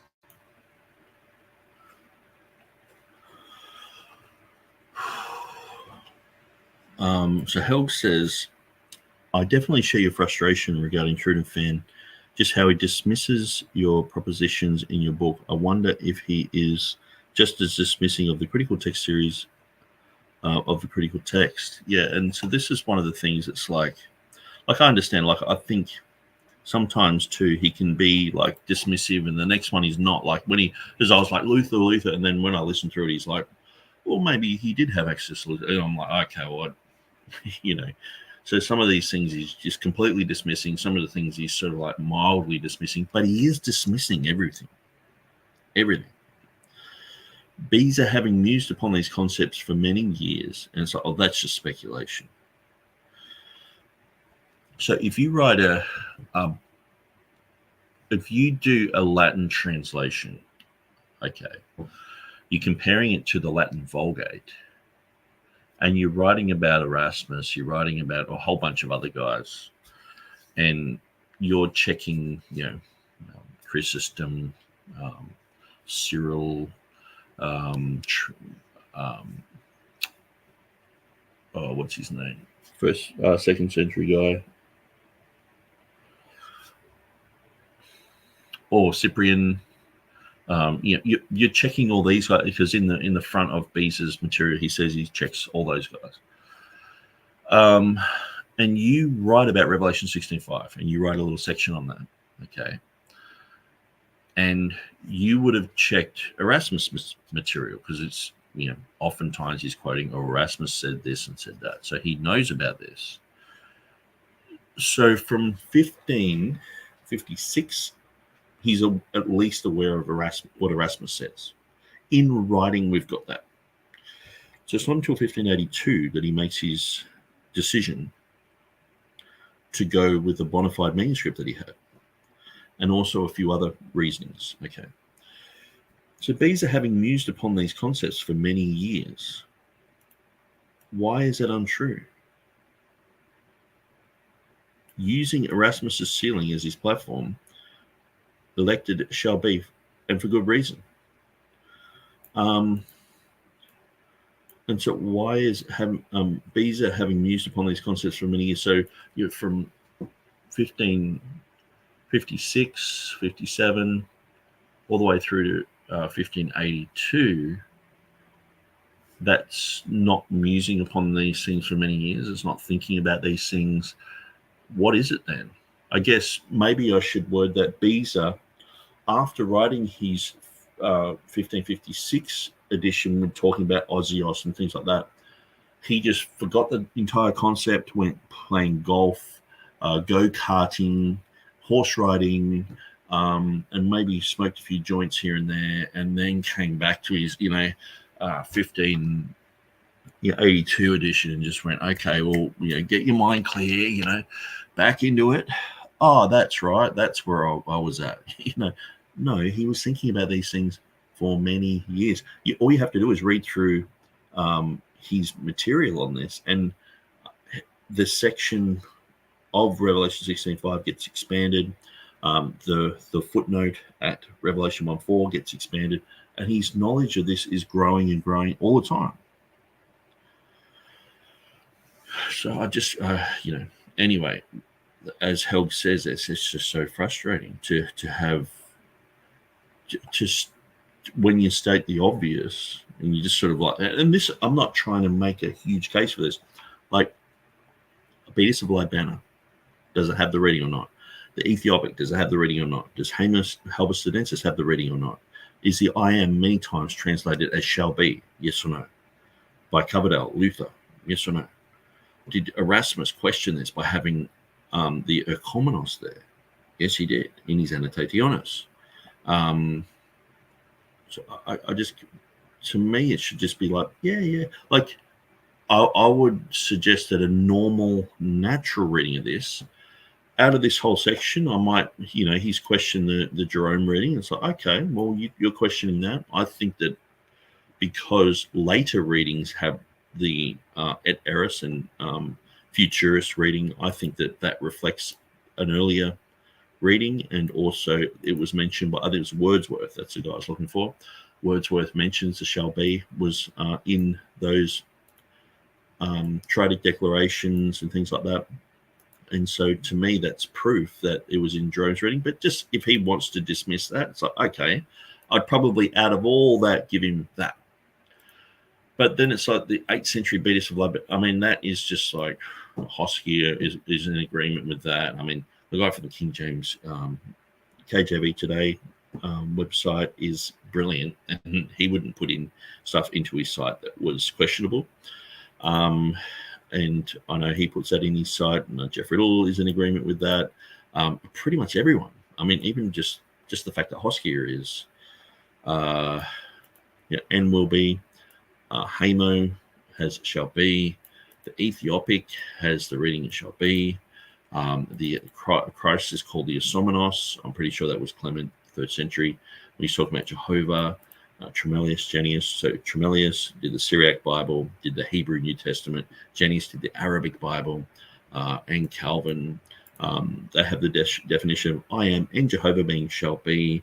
So, when you read through all their materials, so all these guys, Beza took over from Calvin. Tremelius and Jenius and Beza all did a Latin translation together.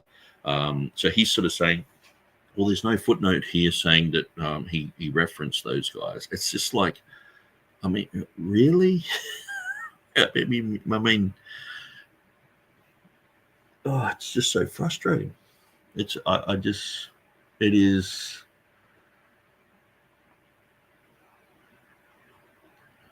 So Beza didn't know.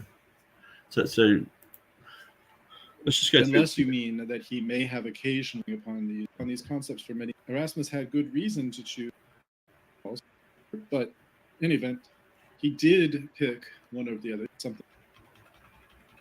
Here. Look at and that Jehovah being dismissive shalt be, which is a view that Beza does hold to, if I recall correctly, as also Luther and Coverdale, who had access 314. Okay. So let's go back even further.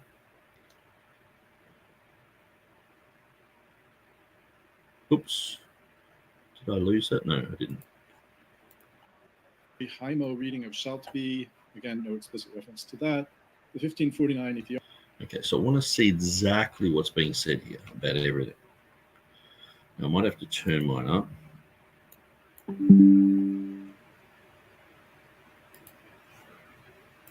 Annotations, which said who is, who was, and who is to come. And then he provides another block quotation. Then he says, Beza, with the precedence of 5th century Jerome, reading of shalt and shalt be. There's no reference in Beza to that. The 8th century Beatish reading of and will be. There's no explicit reference to that. The 9th century Haimo reading of shalt be. Again, no explicit reference to that. The 1549 Ethiopic translation reading of shalt be, which it's not reasonable to think that Beza had access to that reading. The Kaiho Esomenos reading of Clement in the 3rd century, relating to Jehovah. Again, Beza makes no allusion to that here. And leading to the Tremelius, Unius, and Calvin definition of I am, which doubtless Beza had access to, but he doesn't mention any of those authors here. And Jehovah being shalt be, which is a view that Beza does hold to, if I recall correctly, as also Luther and Coverdale, who at Exodus 3:14 read will be. I don't know specifically if Beza is aware of that. He could have been. He might have been, especially Luther. Might have been. He also looked to the context of the verse that the second coming was the very next thing, and chose O Esomenos over Erasmus's O Okomenos. So I think now, I could be wrong, but I think now that Nick would not say that Beza picked one over the other. I think he would say that something else here, but in any event, he did pick one over the other. That's not false. Although he did admit, Nick says, that Erasmus had good reason to choose O Okomenos, Beza having mused upon these concepts for many years. So that's just speculation about him, quote unquote, musing upon these for many years. Unless you mean that he may have occasionally thought of it over the years. Using Erasmus. Why? Why? Okay, well, yeah, when Michael Jordan, when he broke, lots of records about points in basketball, he just went from high school to that, and didn't think about basketball much. It's like, well, why? All the way through, it's like Beza is thinking this. He's like, he does 5 editions, and he also does the French Bible, and he also was one of the main guys around the English Geneva Bible. So he did the French Geneva Bible. He does notes on all of these. I mean, it's like, but no. I mean, listen to what's being said here. This is just why I just get so frustrated at this. Having mused upon these concepts for many years. Listen. So that's just speculation about him, quote unquote, musing upon these for many years. Unless you mean that he may have occasionally thought of it over the years. Just occasionally, just like, yeah, maybe. He's just run off and and never thought about these things. Just occasionally, just like having a bit of breakfast, and it's just like, oh, like it. And I'm just talking about the evidence in his writings. We're saying how much he thought about it. When you're writing a book, you think about these things. When there would be enough proof if he just brought out like 1 or 2 editions, one without the reading and one with the reading. You would say, oh, he thought about this for many years. It's pure speculation. He didn't, so he didn't. I guess I'll change that in my book. Like let me just change it to the way TurretinFan wants me to say it. Although he did admit that Erasmus had good reason to choose Komenos, Beza, having mused upon these concepts for many years, and so let me change that to Beza never thought about these concepts until he was just about to print things. Do you want me to change it to that? He never, or only occasionally just mused upon these things. No, Beza having mused upon these concepts for many years, like it's obvious, and this is frustration. Anyway, using Erasmus sealing as his platform. What I mean to say when I make that qualification, what I mean is the New Testament is massive, and this is one verse out of thousands of verses. And it's one note out of minimally hundreds of notes. And this is not the central battleground of any theological debates of that era. So to suggest that this has been something Beza has been turning over his mind for years, I think may overstate it a bit. It may be, though, fair to say that he had noticed this issue since the first time he picked up Revelation. He had noticed it the first time he picked it up, and he noticed it the second time and third time. And he definitely, almost certainly, did notice it because it's in Erasmus annotations. Erasmus, which Beza's first Latin translation seems to be based on Erasmus's Greek text, or it seems to be, and he definitely references Erasmus from time to time. So undoubtedly, he did see Erasmus' note about this reading, at least the reading as it's found in 1:4. And also the similar readings that are found in the other places. And he may very well have had this issue in that sense on his mind for many years, but not as though he's just been, focused single-mindedly like Nick and I have been focused on this for the last few months. And even we have done some other things. But let's see, continuing on. But I never say that that's all he focused on. I'm like, he mused upon these concepts for many years. So this is the thing. He's reading into that I'm saying he was just completely obsessed with this, and it was just something that was forefront of his mind. He just had written on his forehead, tattooed, like Revelation 16:5, and every time he go to the mirror, he's like, that's right, or he had it on his fridge or whatever. And it's like, whichever one you go to first, the mirror or the fridge, that's usually whether you're fat or skinny. But I just said Beza having mused upon these concepts for many years. So he's just in defense mode, fighting, and then it's like, well, and a bit of reasoning comes back, and it's like, well, I guess perhaps he probably thought about it, and that's what I'm saying. You know what I mean? Why? Because you've fought against everything that's been said, and some of what I've said is just, Hoskia says this, let's put it in the book. No. And I'm like, why? Is the Ethiopic, has it got the future reading there? Well, yes, it does, but why don't you say it's got the future reading there? Oh, well, because just say it. It's just a fact. I'm going to say 1 + 1 = 2. Yes or no? Yeah, but And he says he elected Shopsby and for good reason. Beza was also saying he faithfully restored the Kai, but rejected the Hosios. So that's an interesting way of interpreting this. So it seems like Nick's interpretation is that Beza is restoring the Kai and then introducing the Somenos. That's a very fascinating view, but I don't think that's the best reading of Beza, and I don't think Nick has that view now. I could be wrong. He says, wait. Okay, so let's see if it's the best reading of Beza. Where are we?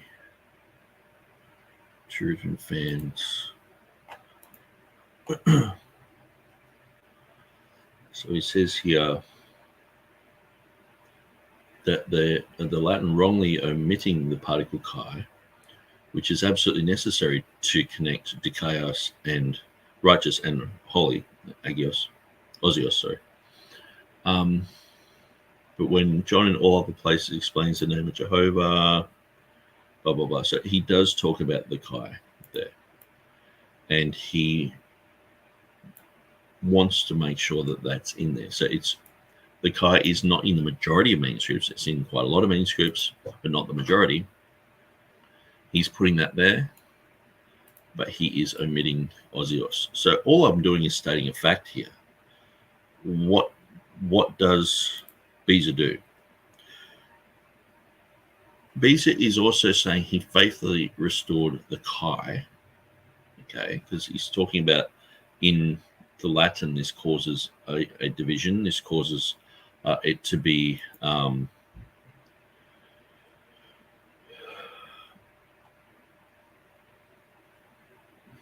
notice that the word division doesn't even come up here. In my edition,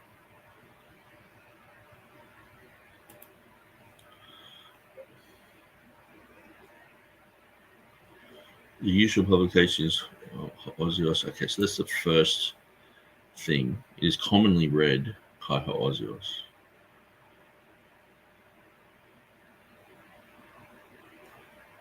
The article indicating against all manner of speaking, that the scripture has been corrupted.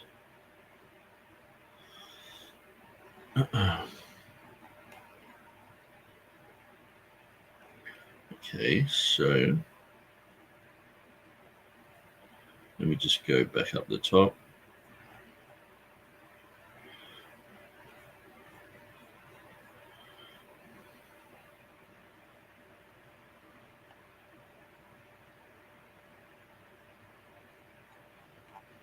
Okay, I'm just looking for anything with the Kai in it.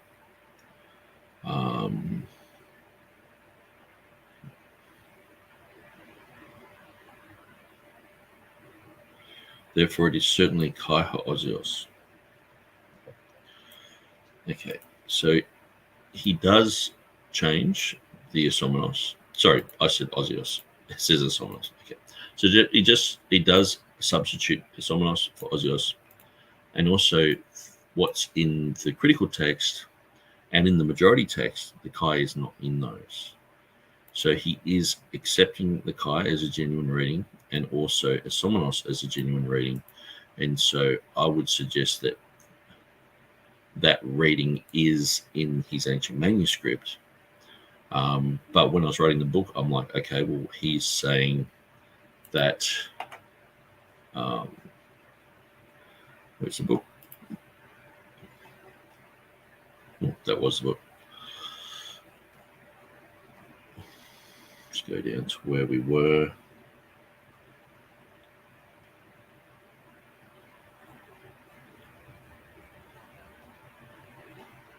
Beza is also saying he faithfully restored the Kai, okay, but rejected the Osios. So it's pretty clear, okay.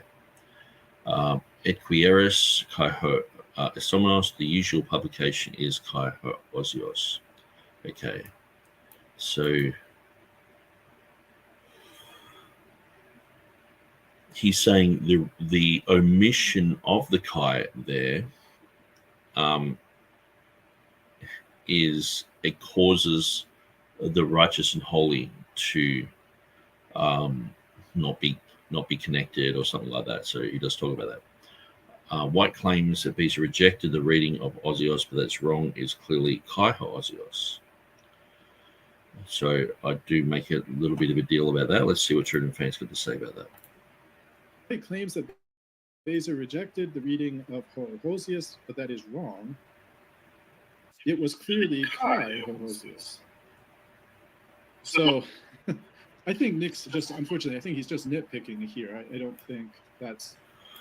Well, there are places like, say, in Revelation 11:17 when it has Ha'on, Kaho'en, Kai, and then it doesn't have Ha'ekomenos there, but it does have the conjunction there.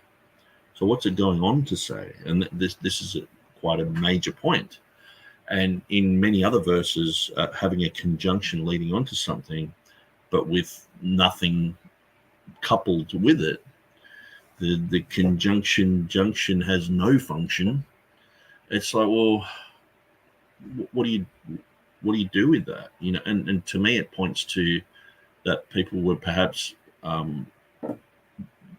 omitting those sections because they understood it was the name of Jehovah.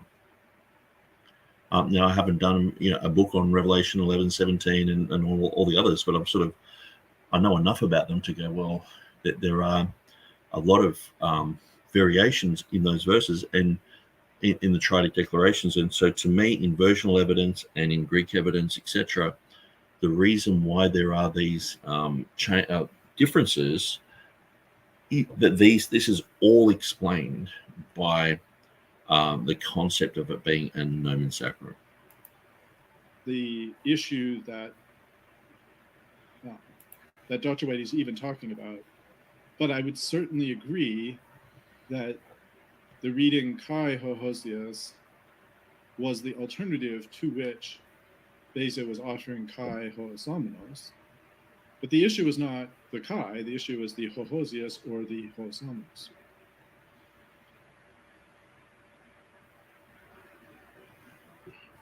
He says White would do well to examine the Reformation scholars who agreed with Beza and promoted the model, such as Johannes Piscator and Sebastian Benefield and Erasmus Schmidius, who are but a few examples. And then concerning Beza's conclusion of Asomenos versus Erkomenos, Spiros Zodhiates, in his complete word study dictionary, New Testament has, in his lengthy explanation of the Triadic Declaration, at number 3801, which mentions the events described on the figure of bowls in Revelation 16 occurs at the end of the Great Tribulation and take a very short time, maybe only a few days. Therefore, the Lord is no more described as Ho Erkomenos, the coming one, as before, but as the one about to be here. So I don't know when Spiros Zodhiates wrote. Sounds... Okay, well, I've got his dictionary right here.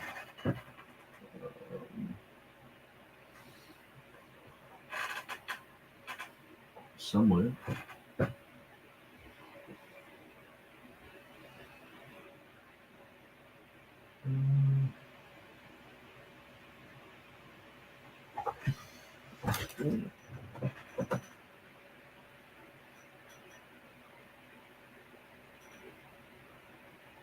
That's it. Sometimes I actually grab these and I'll put it. Oh, here it is.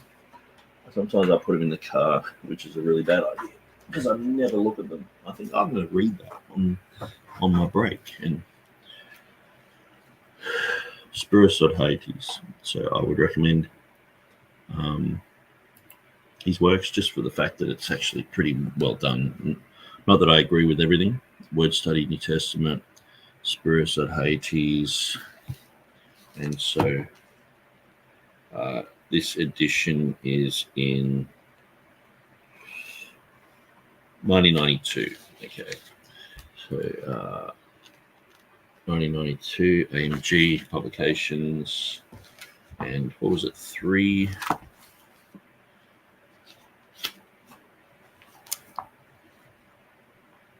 3.8.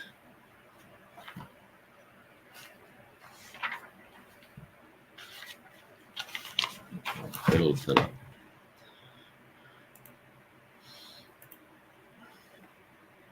3801. Okay, so 3801.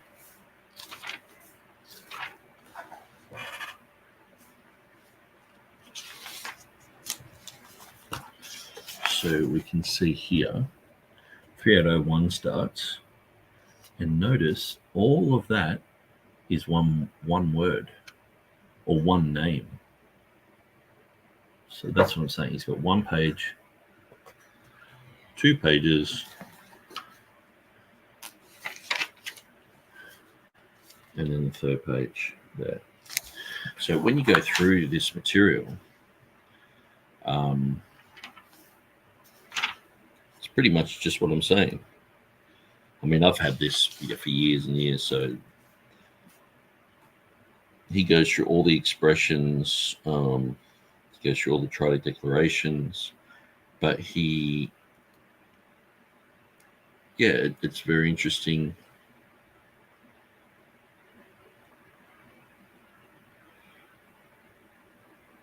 So anyway, that's Spirus.Hades.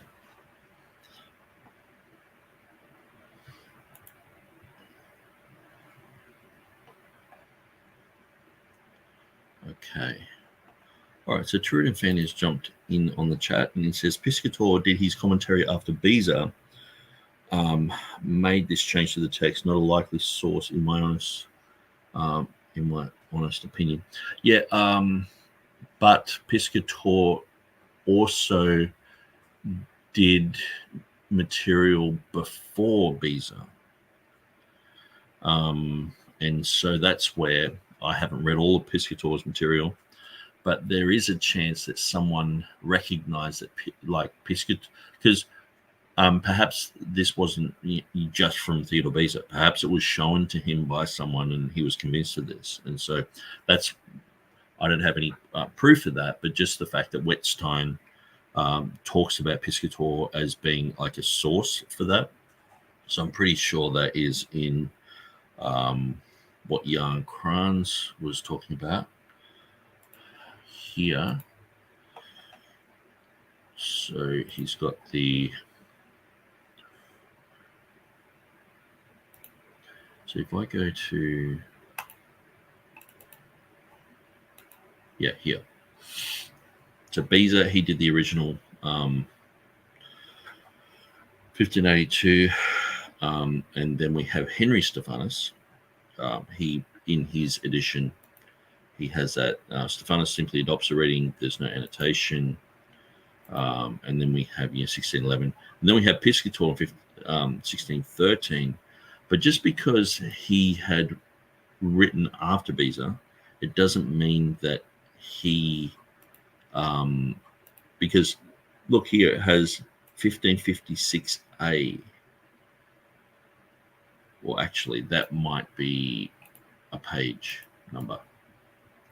But 1613, it does mention, I'm pretty sure, in Beza's material, and I'll just have a quick look, tr.org.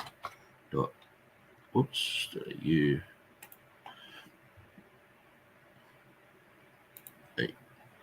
tr.org.au, not comma. If I go down to, or if I go to books, and I go to, say Beza's, we'll go earlier, say to his 1582. In his introduction material, he does mention a bunch of people and thank people, and usually these guys are all dedicating the work to Elizabeth, which is quite interesting. Theodore Beza. Okay. No. Okay.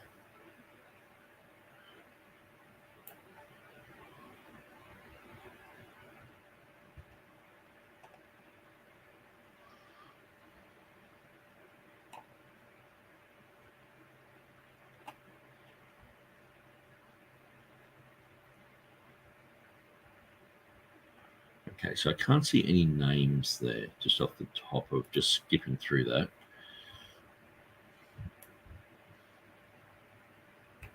To Elizabeth, England, France, Spain, etc. Theodorus Beza.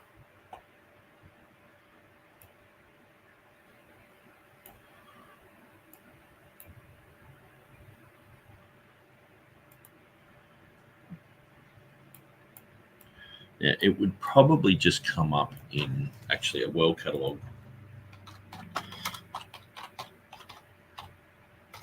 A world catalog search of Theodore Beza would probably bring up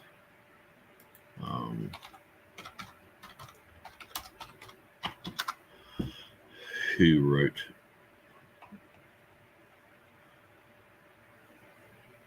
Okay, so that would be interesting. Theodore Beza, the man, the myth. I might see if I've got that.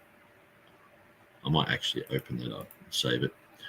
Okay, so we're looking at custom range. We'll go 1550 to 1600.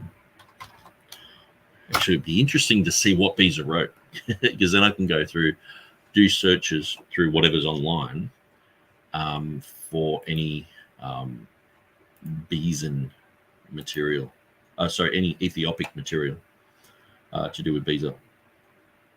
Okay, so golden chain.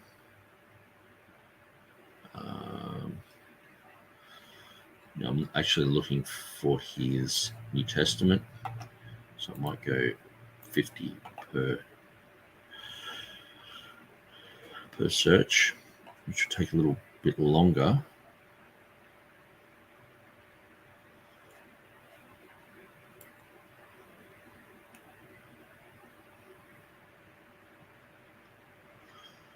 Psalms of David, Job expounded. Okay, so just looking for his New Testament. Okay, so that's the Latin of 1581, Tremellius, Unius, and Beza.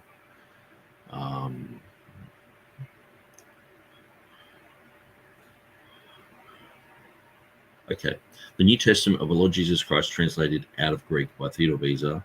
So this is in 1583 edition. So this would be the 1582, but just printed then. So here we have William Whittingham, which is interesting because he's the original one who did the 1557 Geneva Bible. Anthony Gilby, Thomas Sampson, Loris Thompson, and Theodore de Beza.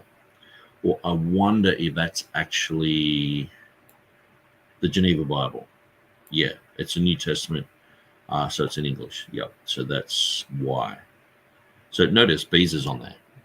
Because I've been critiqued. People like, he didn't do the Geneva Bible. So well, his name's there. So New Testament, 1599. Okay, so it's Beza. So he had the annotations on there. Okay, but I'm looking for the Greek. Maybe I can actually choose the language. So I know I'm going off. Here we go, language. I guess Latin or ancient Greek. Let's check that out.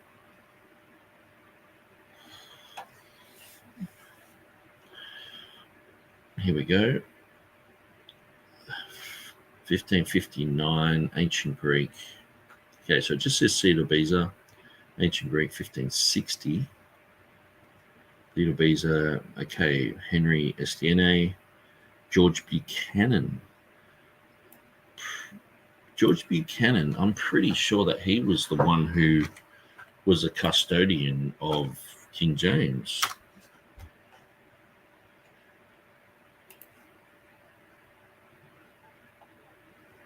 Which would be really strange.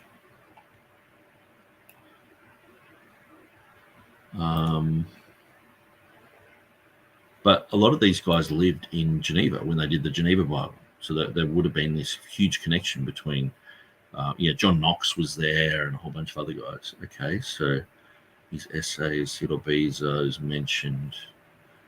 I'm pretty sure that's Buchanan, who was the... Yeah, I'm just going to type in James. It's a different James. Okay, James. Okay, yeah. The importance of Buchanan's writings is shown by the suppression of his work by James. Okay, so James suppressed this guy's writings. Okay, but did he look after him?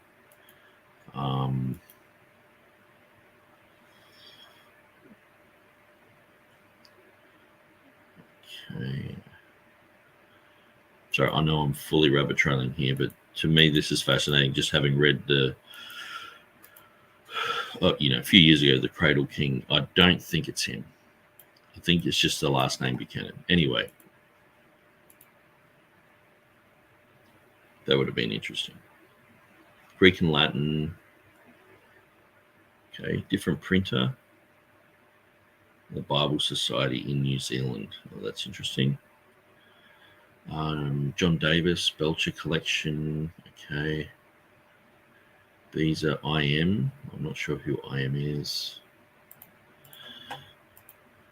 Oh, MI, sorry. Slistexia will get you every time. Not sure about that. These are, okay. Eustache Vigon, Pere. So this is Ancient Greek. Let's have a look at these guys. Because sometimes knowing about the people who surround someone and who are involved with their works can help you.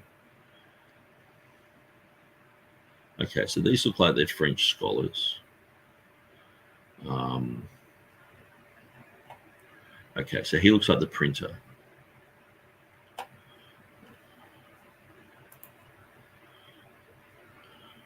Okay, but be interesting to look at some of their books as well. Now, I'm rabbit trailing. Now, okay, so we just mentioned Erasmi here.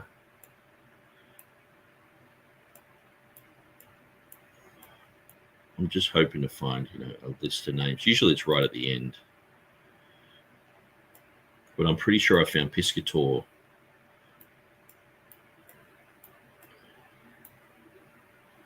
In one of his prefaces. I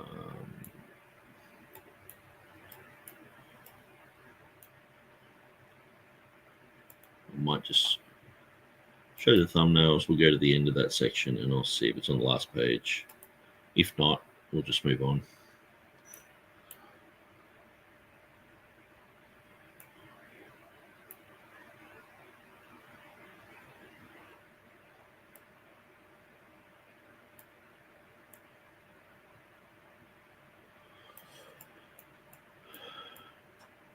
Anyway, we will move on. Okay. So recent, but I'm not sure. In any event, the next point that he has is a picture of the 1594 English translation of Unius Franciscus, which says, "And I heard the angel of the waters say, Lord, thou art just, which art and which wast, and which shalt be, because thou hast judged these things. And then he says, the reading was in all of Junius' editions as the 1611 King James Version has it. So we're talking, Richard asks, what's he talking about? We're talking about this book that Luke Sayers put together on Revelation 16:5. And specifically, we're discussing Beza's basis for changing the text of Revelation 16:5. So he says, Nick continues, he says, it's of interest that in Revelation 16:5, in the latter Arabic Bible, in Walton's Polyglot of 1657, it's translated as Eterni in Latin, which is the eternal one of eternity past, present, and future, or I am. Maybe interesting, but not particularly compelling one way or another for me. Then he said, but it just depends. What does the Arabic actually say? And why is it translated as Eterni? And why would Theodore Beza translate Ho'on Kaiho en Kaiho Esomenos into Eterni in French? Eternal in French. I'm pretty sure that's what he did. Or maybe I'm just thinking of the I am.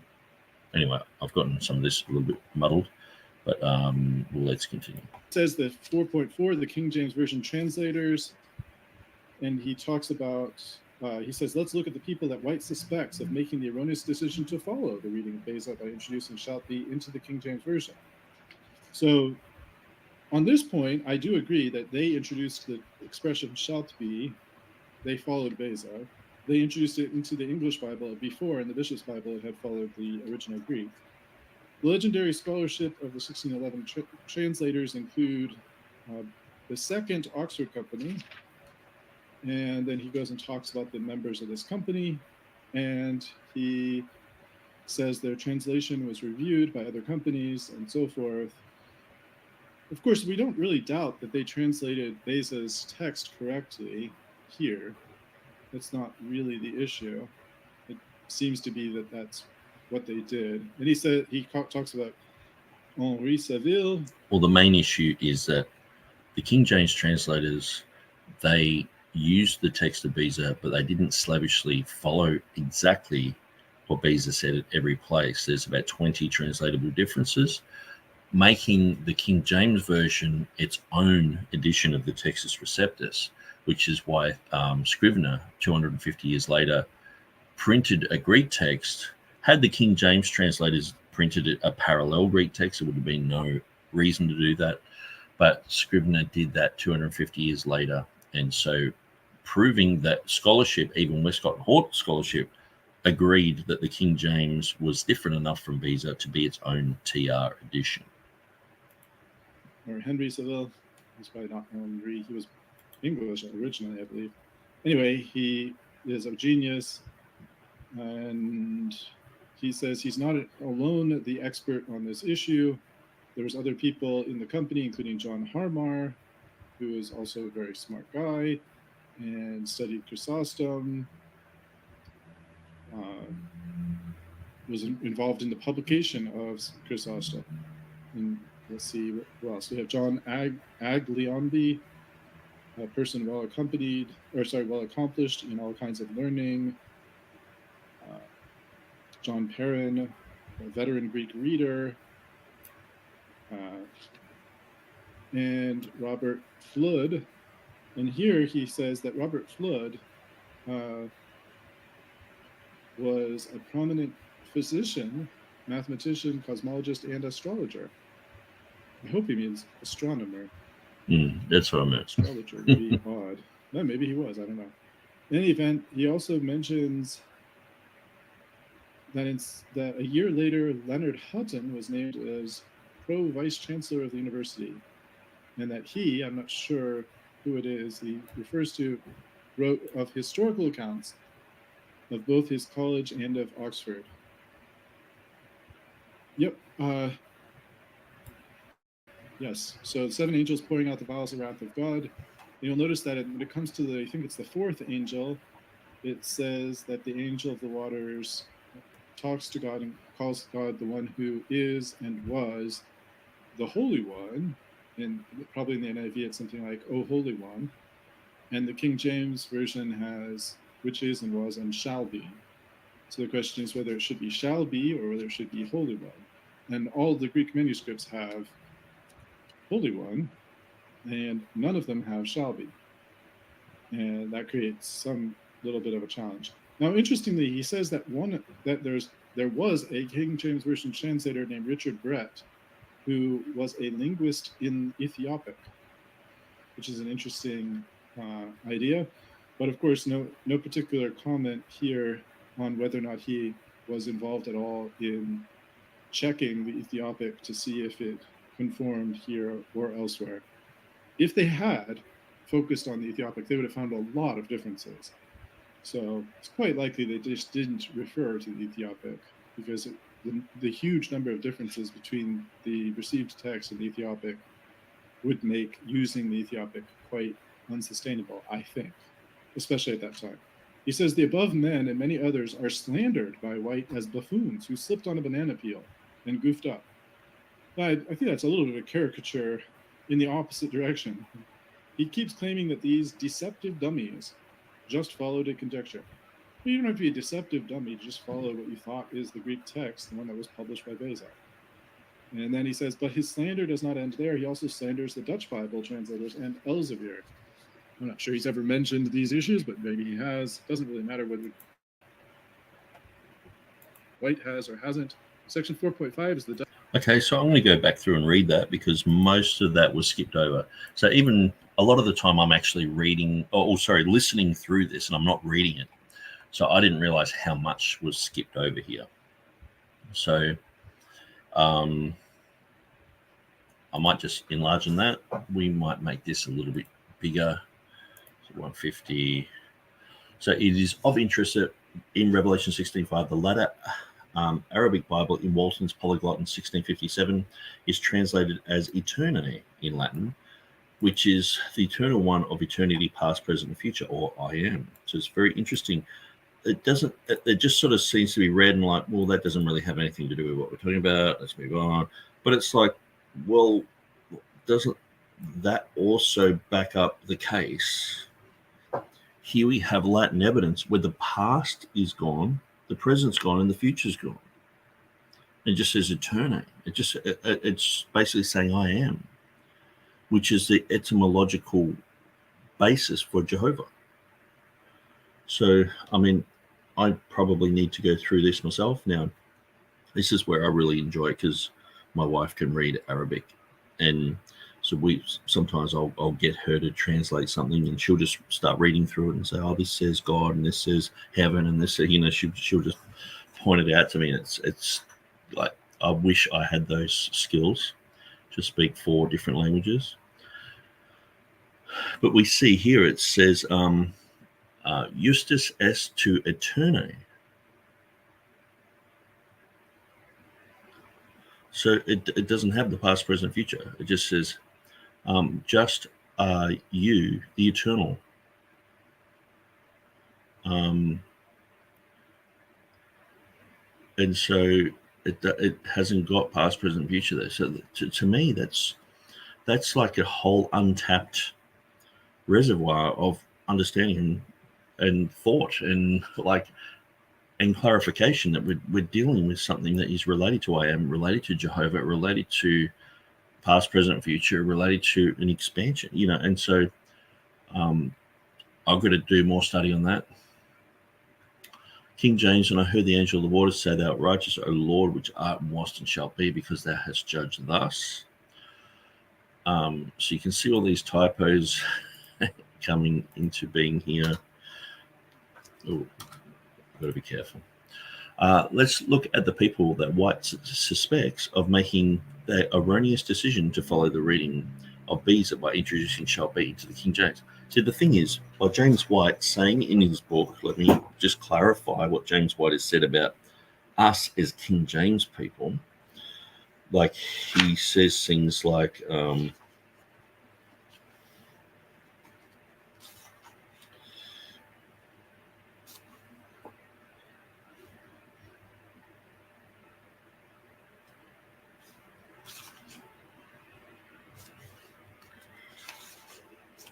So how does the AV defender respond to the documentation that the King James Version contained a reading created out of the mind of Theodore Beza, one unknown to the ancient church, unknown to all Christians until the end of the 16th century? John did not write, and shall be, he wrote, O Holy One. That is united testimony of all relevant historical information. To deny this is to, listen, to engage in the most egregious form of irrational thought, and is not faith. To deny reality, it is deception. Listen to this. Thankfully, there isn't the slightest doubt as to what John wrote here, and only a misguided dedication to a human tradition would cause anyone to believe otherwise. Anyone, including the translators. Christians are people of truth, and I truly exhort any KJV only advocate to seriously consider this text and to examine the documentation provided, and to recognize King James onlyism for what it is, an unfounded tradition that flies in the face of truth. Conspiratorial thinking tends to see the facts in such a way that supports one's preconceived notions.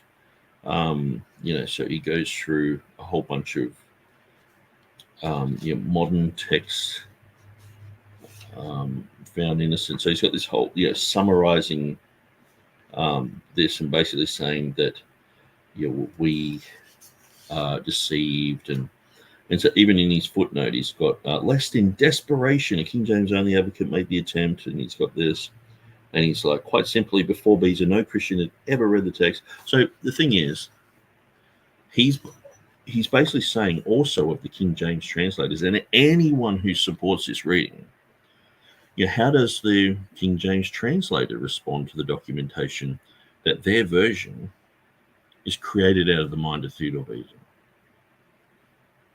One unknown, so he's saying that these guys sort of knew that it was unknown to the ancient church, unknown to all Christians until the end of the 16th century. It's the whole united testimony of all information was against what they were putting in. And so, listen, to deny this is to engage in the most egregious form of irrational thought. So these people were completely irrational to do this. It is not faith to deny reality, it's deception. They were being deceptive. So the King James how else would you read that? I know he's talking about King James advocates, but it's like the same applies if these King James guys who would know better than you and me. And so, Christians are people of truth. I truly exhort any King James translator, it says King James only advocate, to seriously consider this text and to examine the documentation provided, and to recognize that, believing that this, is a correct reading, is an unfounded tradition that flies in the face of the truth. Or, it wouldn't be a tradition yet, but they're just blindly following business, and they're misguided, they're deceptive, human tradition, blah, blah, blah.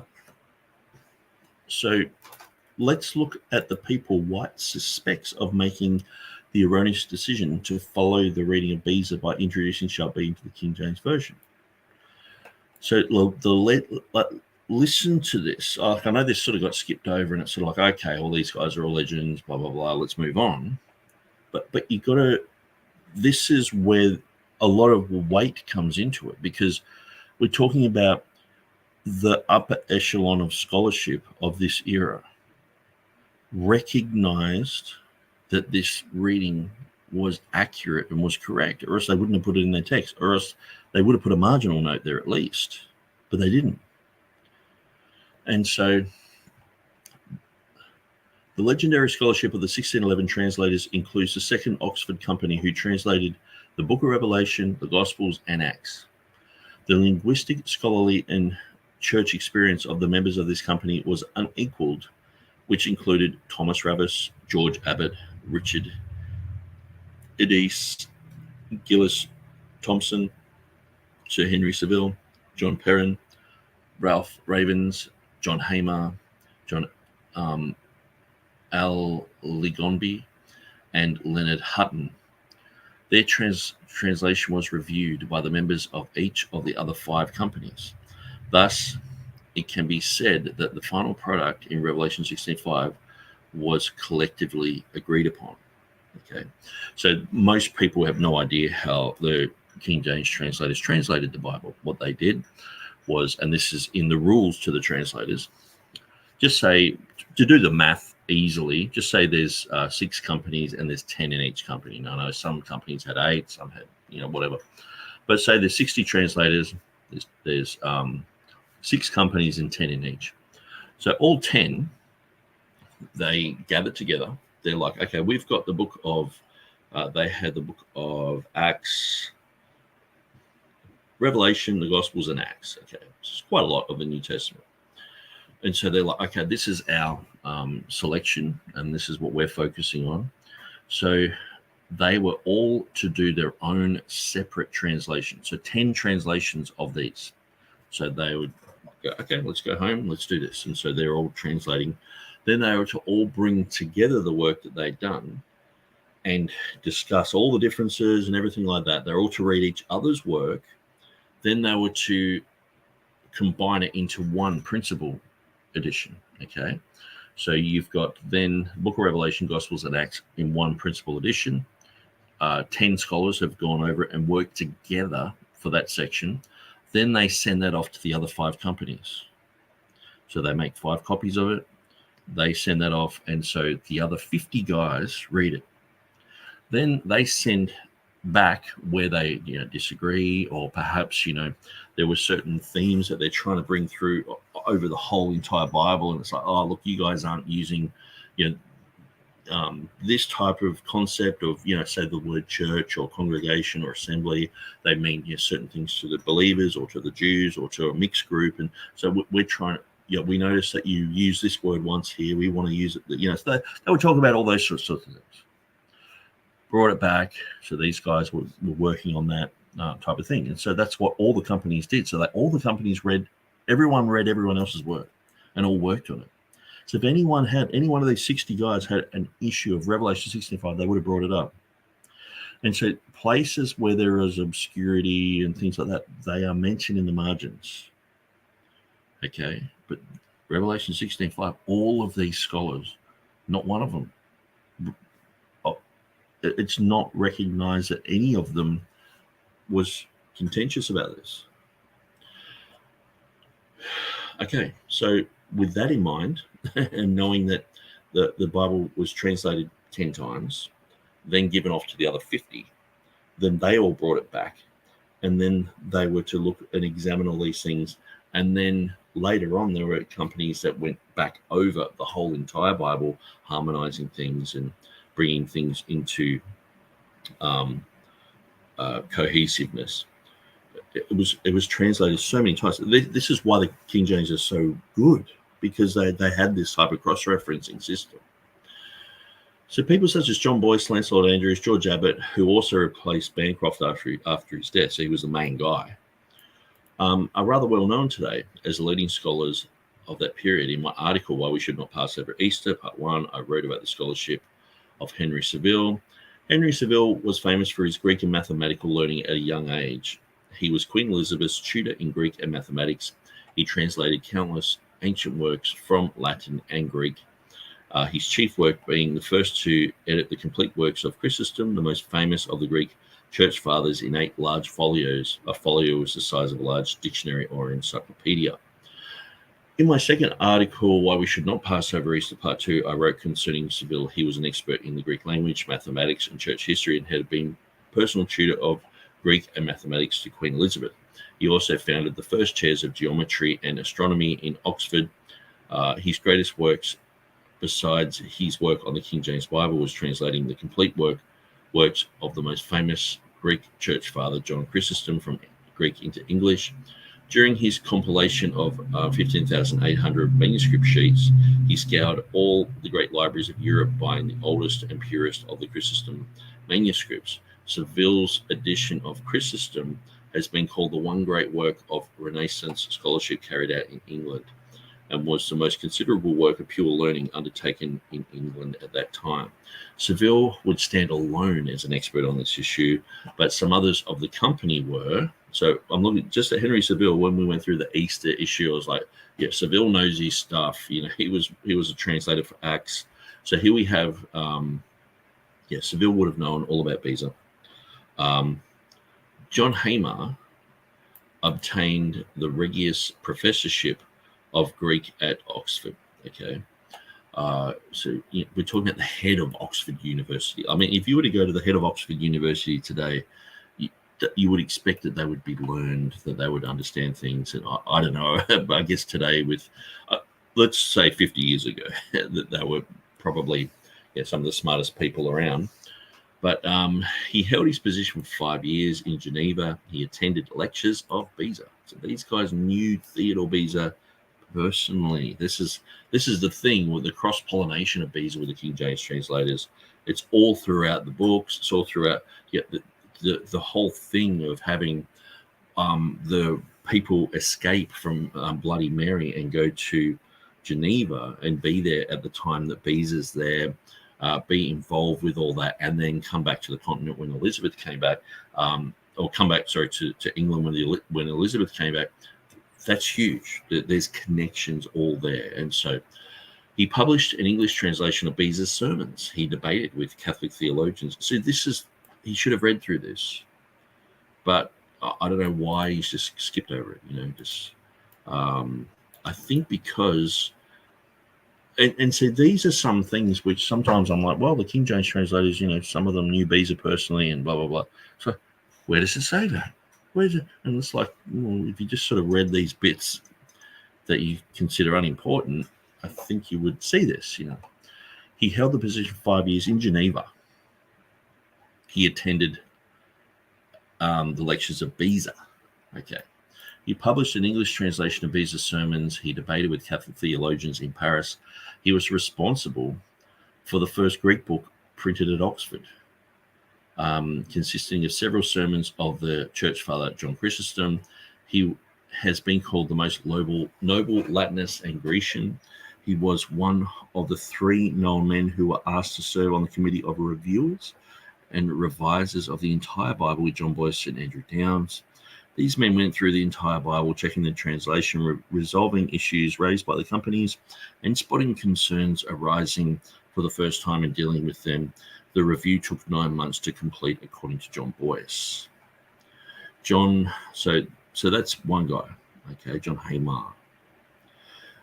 John Aliongbi,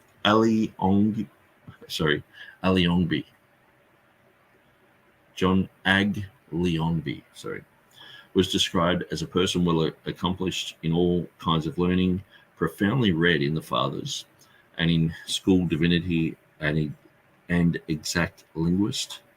According to a biographer, he was esteemed one of the greatest students of the Greek language of any that had lived of that age, and kept correspondence with learned men of every part of the Christian world.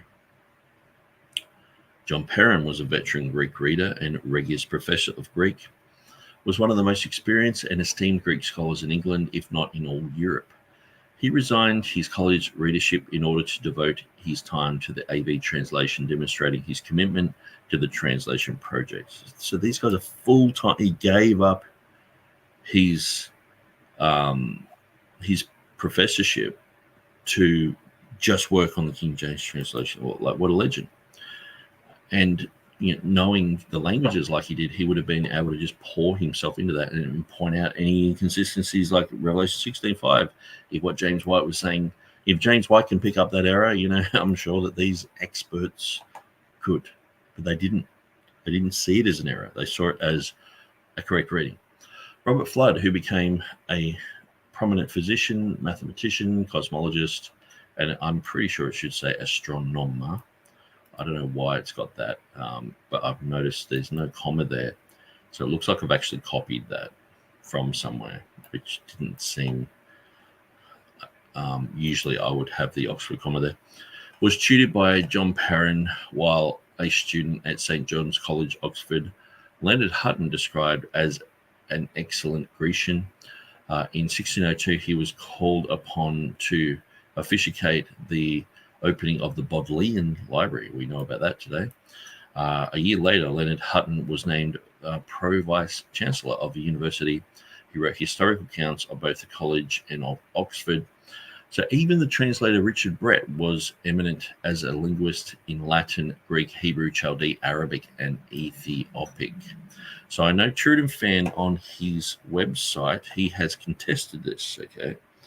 Now, what he is saying is that he didn't really know that much Ethiopic, but he, I'll just open it in a new tab. He didn't really know that much Ethiopic. He only knew 6 words. Because if you go to this book here, so I'll read through this. There are claims on the internet that Richard Brett, one of the King James Version translators, had some knowledge of Ethiopic. Oxford University provided the following biography. Richard Brett and and there's also a biographical, okay, so it has 8th. Oh no. Okay. So it has a biographical sketch of the translators revived. So I wouldn't put too much weight in that. But it says he was skilled and versed to a criticism in the Latin, Greek, Hebrew, Chaldee, Arabic, and Ethiopic tongues. Okay, so although McClure does not seem to cite his source, it appears to come from Henry Todd's 1821 Memoirs of Life and Writings of the Riddle Brian Walton. So this says Walton's polyglot.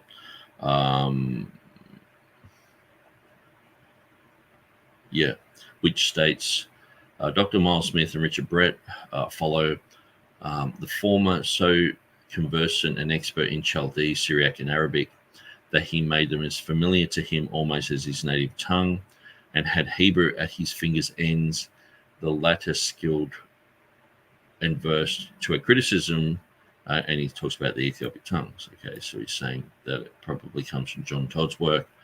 It describes of similar rank was John Gregory, called the miracle of his age. Okay, so he has, having attained those things. Okay, so there's this other guy there, John Gregory. Didn't know about him. Let's check him out. Maybe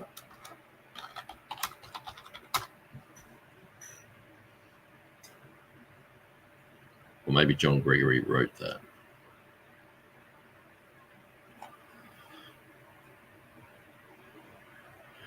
Anyway, it's just something else I'll look into. Yeah, of similar rank was John Gregory. Anyway, thankfully Todd does cite his source, which is Athene, that one, I think it's Oxford, an exact history of all the writers and bishops who had their education in the University of Oxford from the year 1500 to the end of 1690. Okay, so Richard Brett. Okay, a degree in arts,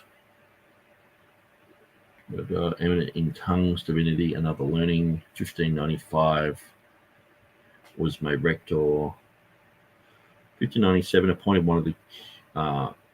He's admitted in 1597 he was appointed one of the translators of the king.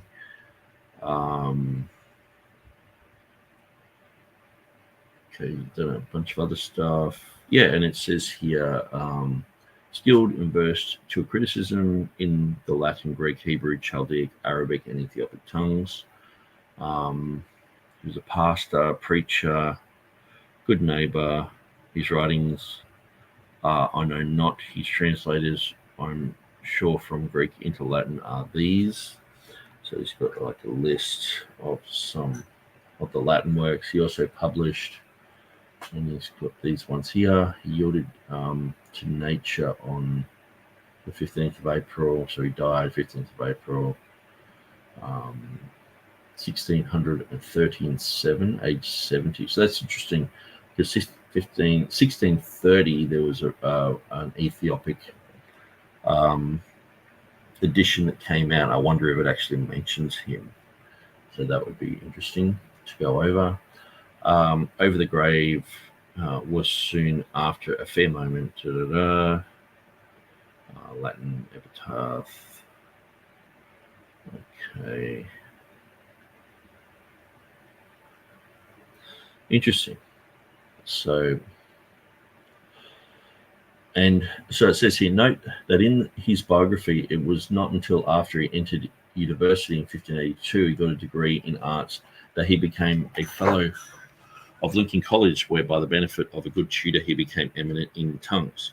Thus, it seems unlikely that he was in any way involved in assisting Beza. And so, I don't think that at all, but I think perhaps he knew of the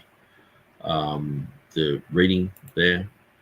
I would suggest that if he is an expert in these languages, he would have at least read through the Bible in these languages. Moreover, the entirety of Richard Brett's published work, as it pertains, so it's sort of like moreover, it's all, okay, so what are we trying to prove here? I don't think anyone's really saying Richard Brett would have helped Theodore Beza in this, but moreover, the entirety of Richard Brett's published work, as it pertains to Ethiopic, seems to be the following 6 words. So that's all that got published of the Ethiopic by Richard Brett. So although he seems to be using the space and sentence characters correctly, the orthography of his letters seems something to be desired. They definitely look like they are based on Guy's characters, but it's sort of like, well, I guess if TurretinFan's saying it just looks like a little kid's written them, or in fact, the first letter of the first word that looks like this, which requires the Amharic letter, not part of the G's, and so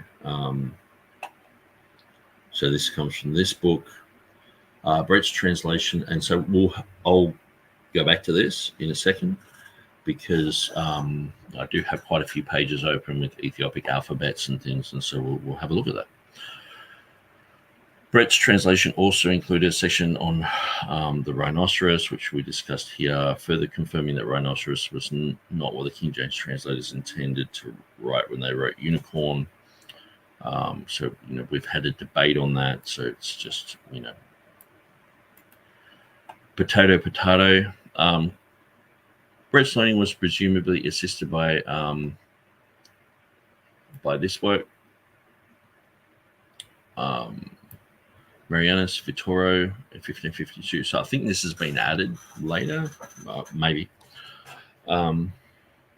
Although this is actually a bit hard to be sure how he studied, another source of Brett's learning could be the institutions Linguae Syriacae, So that is the one of Henry.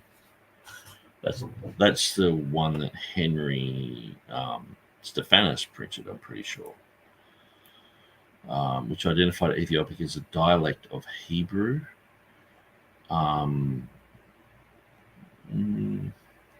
Okay.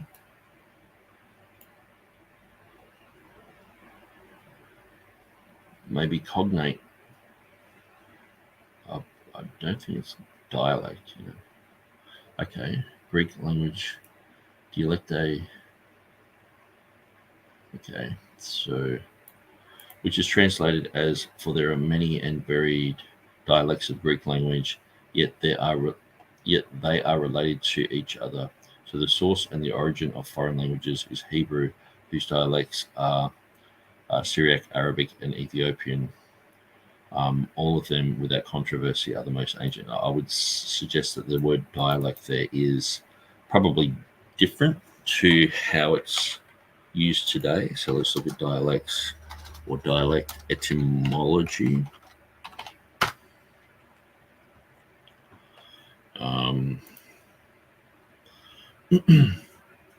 1570s, okay. So what are we looking at there? We're looking at before that era. So language, speech, mode of speech, especially the form of speech of a region or group, idiom of locality or class, as distinguished from the general accepted literary language, also one of a number of related modes of speech regarded as descended from a common origin. from French, dialecte, from Latin, dialectus, local language of speaking conversation, from Greek, dialectos, talk, conversation, speech, also the language of a country, dialect, from dia, legesthai, converse with each other, discuss, argue, from dia, across, between. So even I'm just brought to memory in Acts chapter 2 that it talks about different dialectos, I think it is, and so that's the Greek, but it's clearly different languages, So I think what would be being said here is not so much that these are, dialects, like in a sense where we've got, Germanic, and then other, sort of like Afrikaans and things like that that come from certain languages or different dialects of English, and these is talking about different languages. And so when I'm pretty sure if we go to Acts 2, Acts 2 Bible Hub,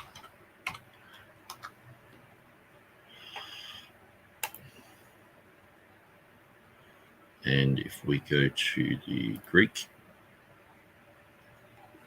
oops, how do we do this? I'll find out where it is. Own tongues, verse 11. Go there, and then we'll go to the Greek. I'm pretty sure it's dialectos. In our own tongues. Oh no, it's glossa. Interesting. Okay. Anyway, I'll grab my Facebook and drag it over there. I don't need that open. I'll shut that. Let's shut that one down. Shut that one down.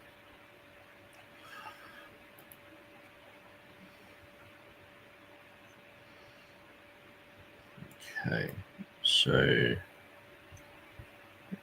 John Gregory talks positively about this.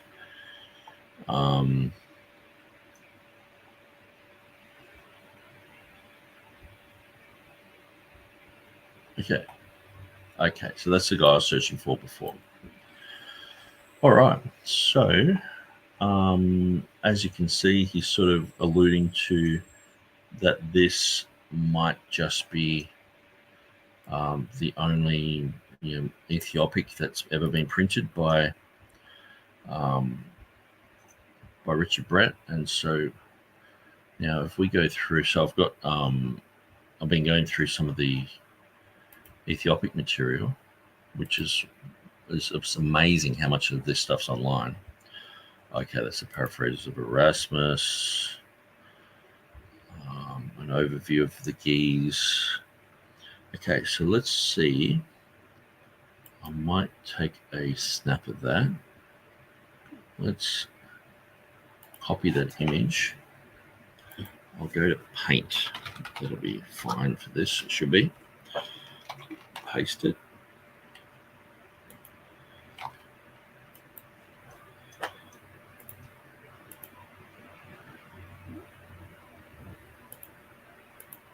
Nope, doesn't want to paste anything.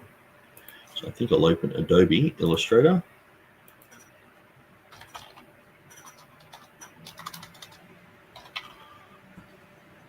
That way we can zoom right in.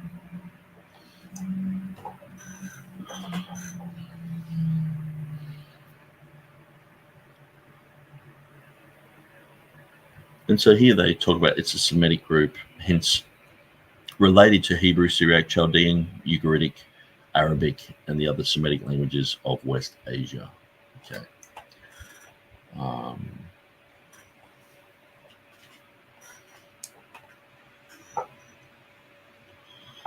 Okay. So while I'm waiting for that to load up,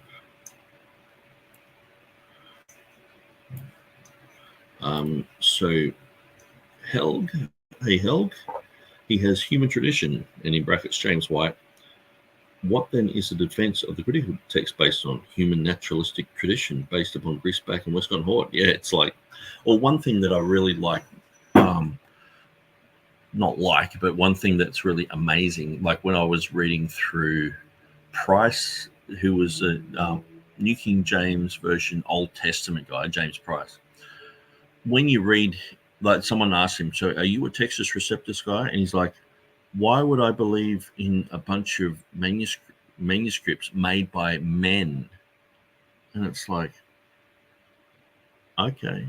And so, in other words, or a text that was compiled by men or something like that. It's like, who's saying that men didn't do that? You know, it's just a strange thing. But yeah, everyone has traditions. So anyway.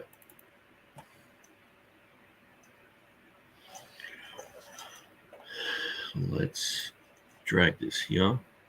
Actually, I'll grab that picture, copy image. I'll just make sure it's all working before I drag it around. Aussie Gold's in the house. God bless. Let's grab this picture. Save image as I think I'll go desktop. And then I can just drag that thing. Skull drag it right there. Okay, that's great. Now, let's have a look at this.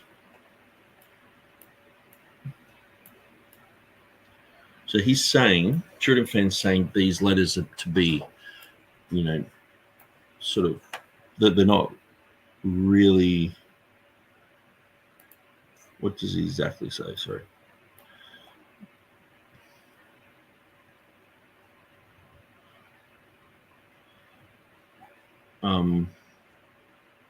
The orthography of his letters leaves something to be desired. Okay, so in other words, it looks like it's not fitting. So the TurretinFan, who's not an expert in Ethiopic,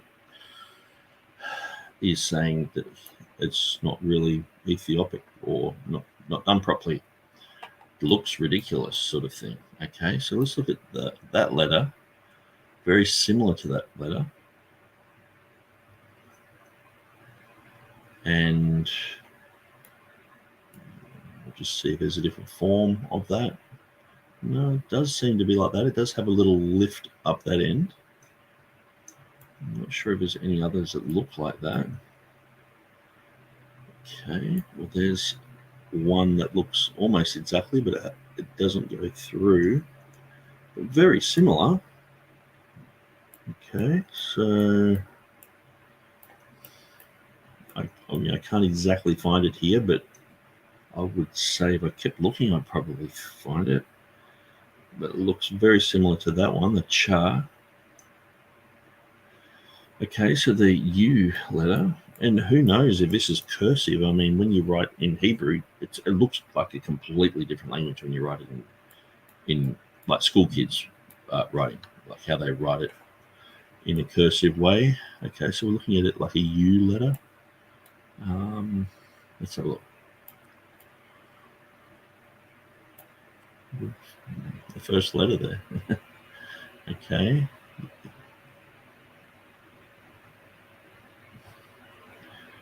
So it's very similar. It just doesn't have the little flowing like the English U, but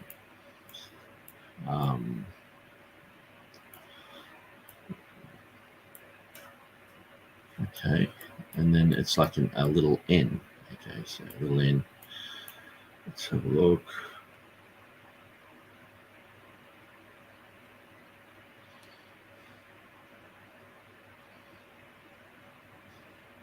And the thing is too, like first form, second form, third form, you know, there's all these different forms. But this could be printed as well, where he might be copying actual manuscript keys, you know what I mean? Which could be different, just like the Greek that we have today. It doesn't, you get ligatures and all sorts of things. So I don't think it's that far. I mean, okay, so yeah, the noon there, I guess it sort of looks like that one there. I'm saying noon, the N. We've got this. It looks like a G. Okay, but here you have something that looks like a Q.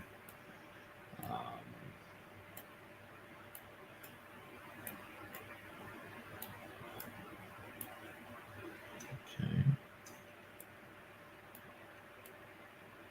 I mean, it would be pretty silly for him to write something like that in a book if he didn't know the language.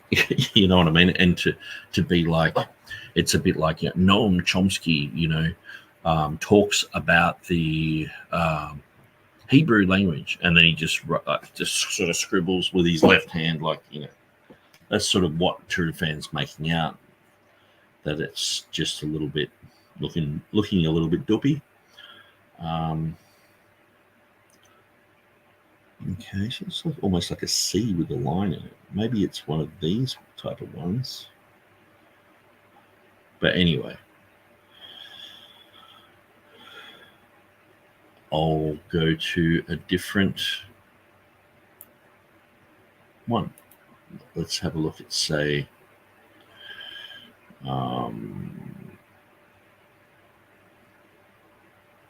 this is definitely like manuscript style. So I'm not sure where you would see that there, because it's not the alphabet. Okay, so this is his book here. This is what we're looking at. And we can go scroll down to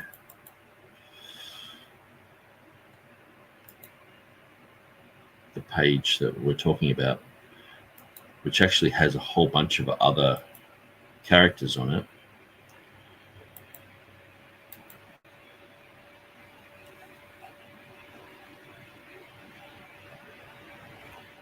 I'm hoping that's it. I'm pretty sure. Now, what I might do, I might just go down quite a fair bit.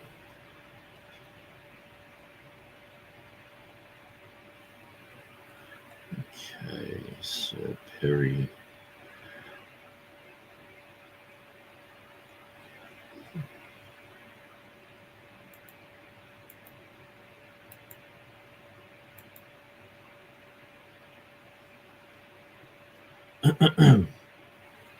Just waiting for a little bit of loading. Still in the Greek, so I've just gone a little bit too far, but that's okay. We're going to find that middle ground somewhere. Page 19, page 18. In the meanwhile, what have we got here? Well, I don't want to open too many things or else it'll slow down the loading.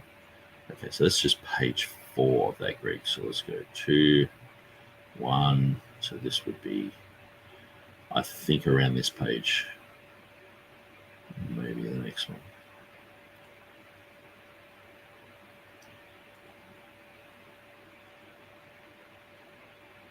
Yes. So he has Latin, Greek, Hebrew, Latin. Okay.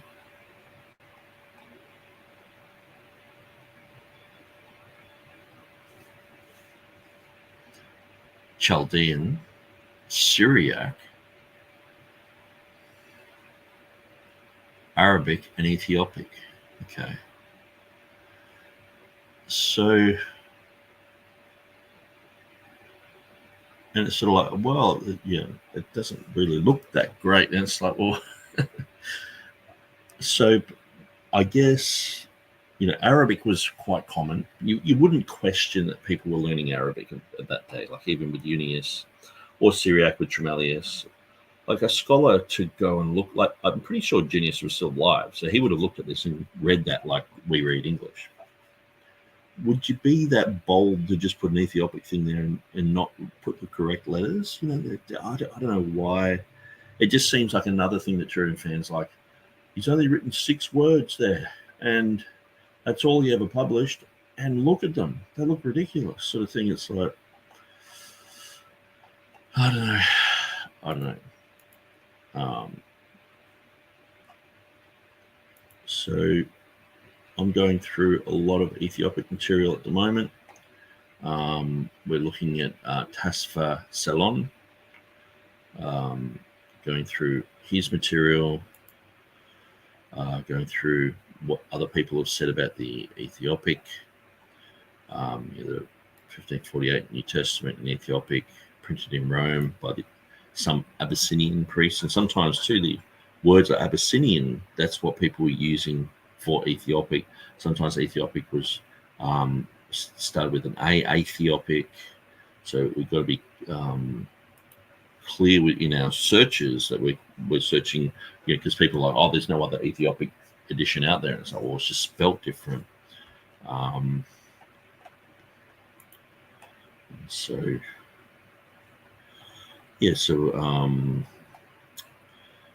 also we could look at the alphabet in the translation itself. It's not on there.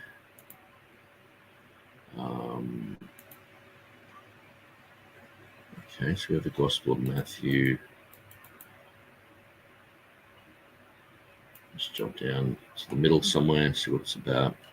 Okay, so that's in the modern day Ethiopic, which could be handy. I might go through maybe the Triadic Declarations and look at those. Library of Congress, Dictionary of Semitic Tongues. Okay, a bunch of Ethiopic manuscripts. So Frumentius is apparently the one who wrote the Ethiopic Bible, where they say that they got their translation from. Okay, Brill. So here is the Pope, and he's an Ethiopic guy.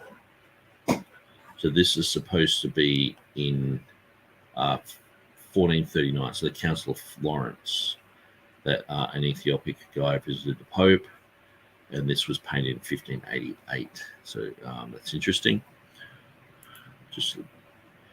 One of the names for Ethiopic was Indicum, which is quite interesting. They were calling this Indicum, the Indicum language, which I found in I think it was a grammar. Ethiopic version. Frumentius, who founded the Christian church in Ethiopia, is thought to be the author. The Roman edition in 48 and 49 repeated in the London Polyglot.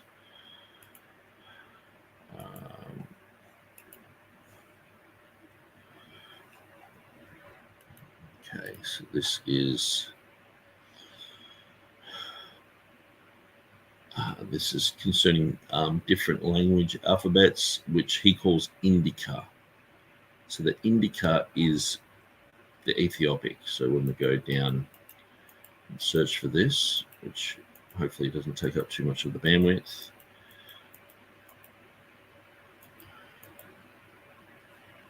Okay, so that's definitely Chaldea.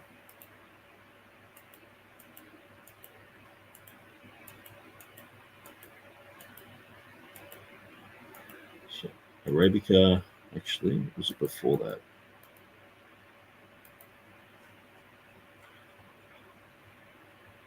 Nope.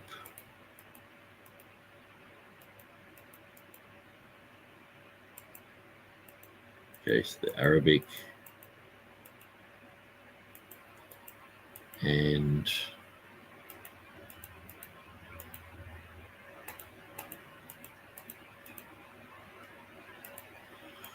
I'm pretty sure it's just after this Arabic section. We have the Indica, which is the Ethiopic or the Ge'ez.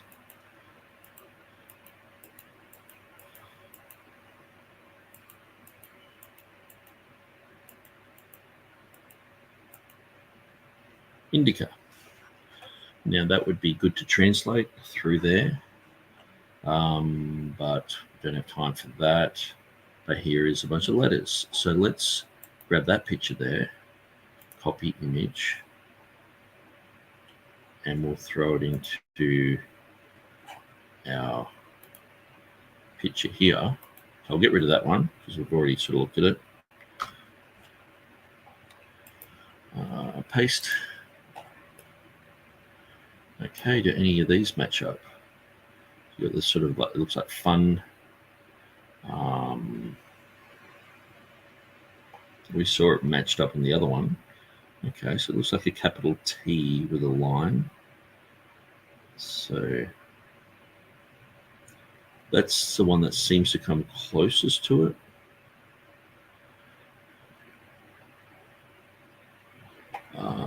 Okay, then we have like a U.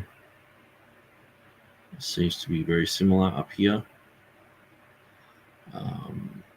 And then like an N. So that letter there, or that one there.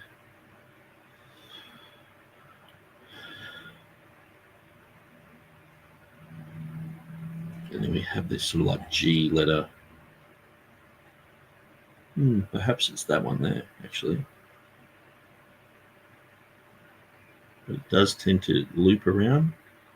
But I guess if you're writing something and you're fluent at it, you would, if you were writing it in cursive, it wouldn't match. You know, we wouldn't match exactly. Look, it looks like handwriting, you know what I mean? And so it wouldn't match exactly with a printed text. Be very similar, but wouldn't be exact. Let's look at some other letters. So we've got that one. So it's sort of like the lambda, but with a squiggle on it, which is that one there, I guess. And then we've got this one, which looks like a upside down glass with a little tail, and that's exactly like, I guess, that one there or that one there. So it's not far-fetched. Anyway, I think you get the point. I've probably bored you to tears, but we will continue. Oh, actually, I'm reading through this. So the above men and many others are slandered by White as buffoons who slipped on a banana peel and goofed up. He keeps claiming that these deceptive dummies just followed a conjecture, but his slander does not end there. He also slanders the Dutch Bible translators and Elizabeth. So the reason I'm saying that is because in his book he says if you follow these things, you're deceived. Let alone if you created these things. These guys should have known better. They were experts in these languages and all the rest of it. They should have known if it was wrong. They didn't mention it. They didn't warn us in the future. So we're just ignorant, dumb. We're just the lay people who are just copying this horrible deception, and we're all over the place because of that. So, yeah, I think you get the drift. Dutch Statenvertaling, and in a nutshell, the Dutch Statenvertaling 1637 follows the same reading, or follows the same Greek text, and so has and will be, who will be. In the English equivalent would be and who will be. I'm not going to try to pronounce the Dutch. And it says that the Bible stems from the Synod of Dort. It's fascinating. But in any event, the reason for having that reading is clearly that it's following the 1633 Elsevier edition, which follows Beza's 1582/1598 edition. And he talks a bit about the translators that were involved, but of course the translation from Beza's Greek, which was followed by the 1633 Elsevier edition, isn't particularly the issue. It could have been absolute geniuses, but that's not the. It's not about being absolute geniuses, even though most of them were. It's about being open to the text. That in the King James, whenever there was issues with Greek or whatever, they put a note, pointing out, hang on, this is lacking in most of the copies, or this, specifically too, when you look at the English editions right up until the King James, all had holy there. And usually that's a place where they go, okay, we have to sort of put a footnote, but they didn't at all. And so, and then I'll read through this because it sort of got skipped over a bit. Most reformers were Jehovist. So this is the sort of thing that I'll put this in my book, not just as just fluff, but it's these guys believed that the name was Jehovah, and they were very staunch about that. They knew the importance and significance of the sacred name of God. This is the 1637 Dutch Statenvertaling, which has the same reading as Beza and the authorized version.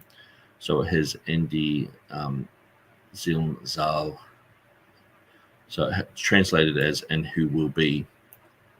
I can't read Dutch, so I just made that up. The 1637 Dutch Statenvertaling is renowned to be an equivalent of the King James Version in the Dutch language, and has the same reading of Beza at the King James Version of Revelation 16:5. Now, they don't slavishly follow Beza. They don't slavishly follow the Elzebus either. What's interesting is that they, even at Daniel chapter 3, verse 25, they have the Son of the Gods instead of the Son of God there. So that would, the King James translators wouldn't have been in agreement with them. The Statenvertaling States General Bible stems from the Synod of Dort in 1618 to 19, which was a meeting where the representatives attended who had links to Beza and also the King James Version translation, such as the authorized version translators Lancelot Andrews, Samuel Ward, and Giovanni Diodotti, who succeeded Beda from Geneva, the chair of theology at the Genevan Academy. So he was an interesting guy as well. And he did the Italian Bible and the French Bible. 1607, I'm pretty sure, was his Italian, and later on he did a French Bible. So most people say it was in 1549, which is the year that he died, not the year that he did the Bible. But unfortunately, on my website, I've got 1549 on almost every page where it has Italian. So Christopher Yetzer cringes every time he sees that, because he's in Italy. And many other international scholars. From the 19th to 20th of November 1618, 7 sessions were devoted to Bible translation questions. It was unanimously decided that there was a need for a new Bible translation into Dutch. The Statenvertaling 6 translators were appointed to the work, 3 for the Old Testament and 3 for the New Testament and Apocrypha. There were 2 Frieslanders, 2 East Flemings, and 1 Zealander, and 1 Hollander. The province, not the nation. And they had also been provided with access to the necessary scholarly help and a good library. The example of the recent English authorized version of 1611 was to be followed for preciseness and accuracy. In Revelation 16:5, they followed the 1633 Greek reading of Elzebah, which is the same reading as Beza's 1582. The translators stated that the meaning of Jehovah was the independent self being the same from eternity to eternity, and the origin of cause or existence of all things. So I've got that written there in the Dutch, which translated as after the completion of the works of creation. Here, for the first time, God is given the name Jehovah, meaning the independent self being the same thing from eternity to eternity, and the origin of all cause of existence of all things. That is why the name only belongs to God. Remember, for all time, whenever you from now on see the word Lord written in capital letters, that there is Hebrew, the word Jehovah, or shorter Yah, is stated. Translators were these guys, and someone died before they could start. So some of these guys studied under Francis Unius and spent much time in Geneva. So I guess they would have known Beza. And look, Burgon had personally met with Beza, 1598. Interesting. So all of these guys they knew. Tremellius, Janius, and Beza were the gurus. They were just following.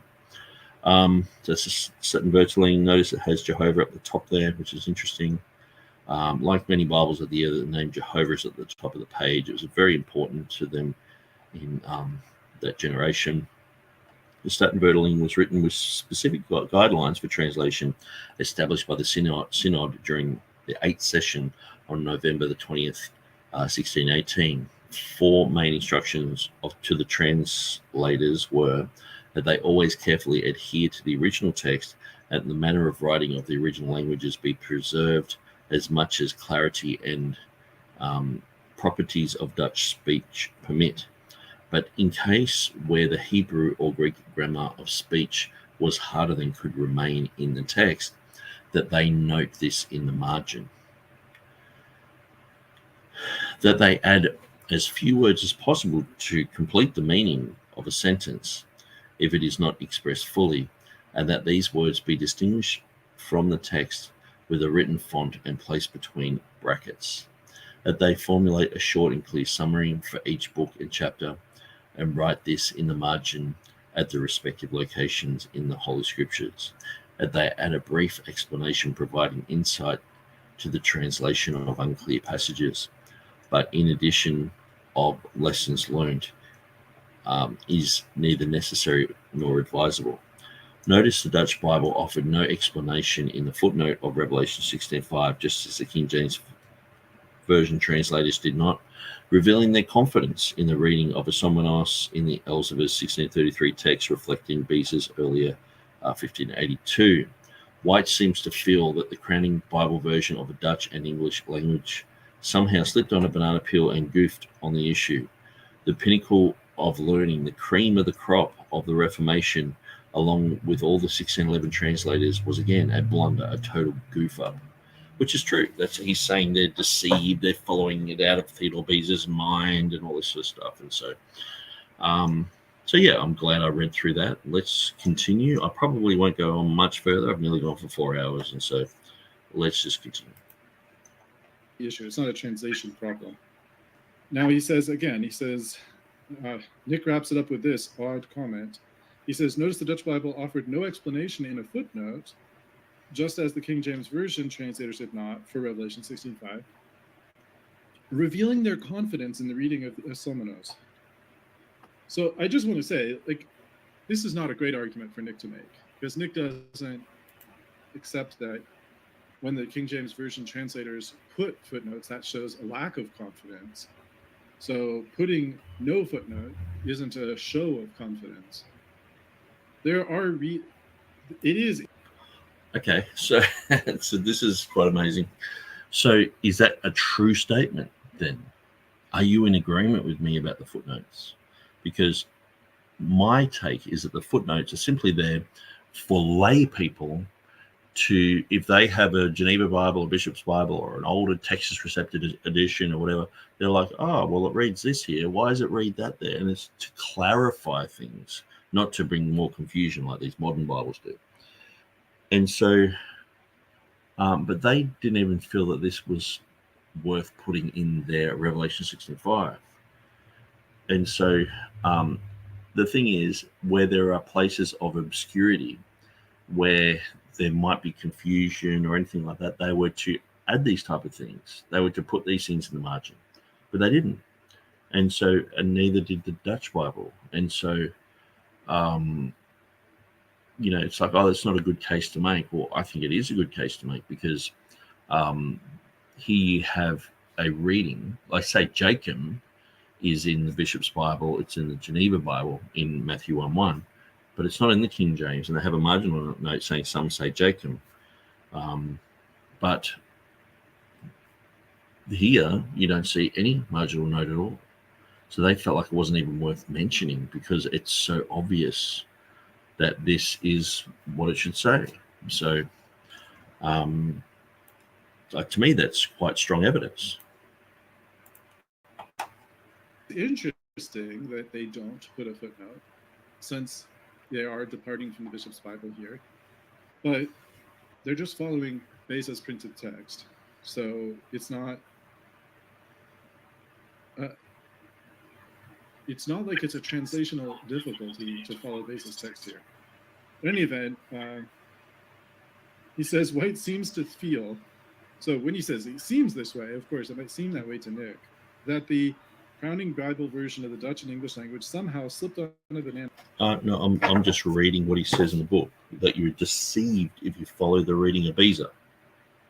So it's not what, regardless of how I word it, White seems to feel that it's just the way that we talk. White seems to feel that the Dutch were deceived The English were deceived. Everyone was deceived in that generation by Theodore Beza and by his deceptive tactics of having a reading that was just created out of his own mind. That's what he says in his book. And appeal and goofed on the issue. And the pinnacle of learning the cream of the crop, all along with the 1611 translators, was again a blunder and a total goof up. Well, again, getting one, following Beza's inappropriate reading here is. Okay, so TurretinFan's says the reading is inappropriate. So he would be in agreement with James White then that it's a deception. It's inappropriate. It's a deceptive reading. So I just can't. I don't know why they just don't come out and just, or James White does in his book, just come out and say these King James guys, they slavishly follow Beza. They didn't really think for themselves here, because they would come to the same conclusion that brilliant scholars like White and TurretinFan have come to, the same conclusions that they've come to, that this is an erroneous, deceptive reading. Just come out and say it. Necessarily slipping or goofing up or anything like that. It's just simply following what Beza suggested here. Deceptively. There's no reason to think they spent months considering it and mulling it over and checking it out. 4.6, Elsevier's edition. So I guess when you're going through the Bible, when you get to Revelation 16, especially verse 5, you skip over that rubbish.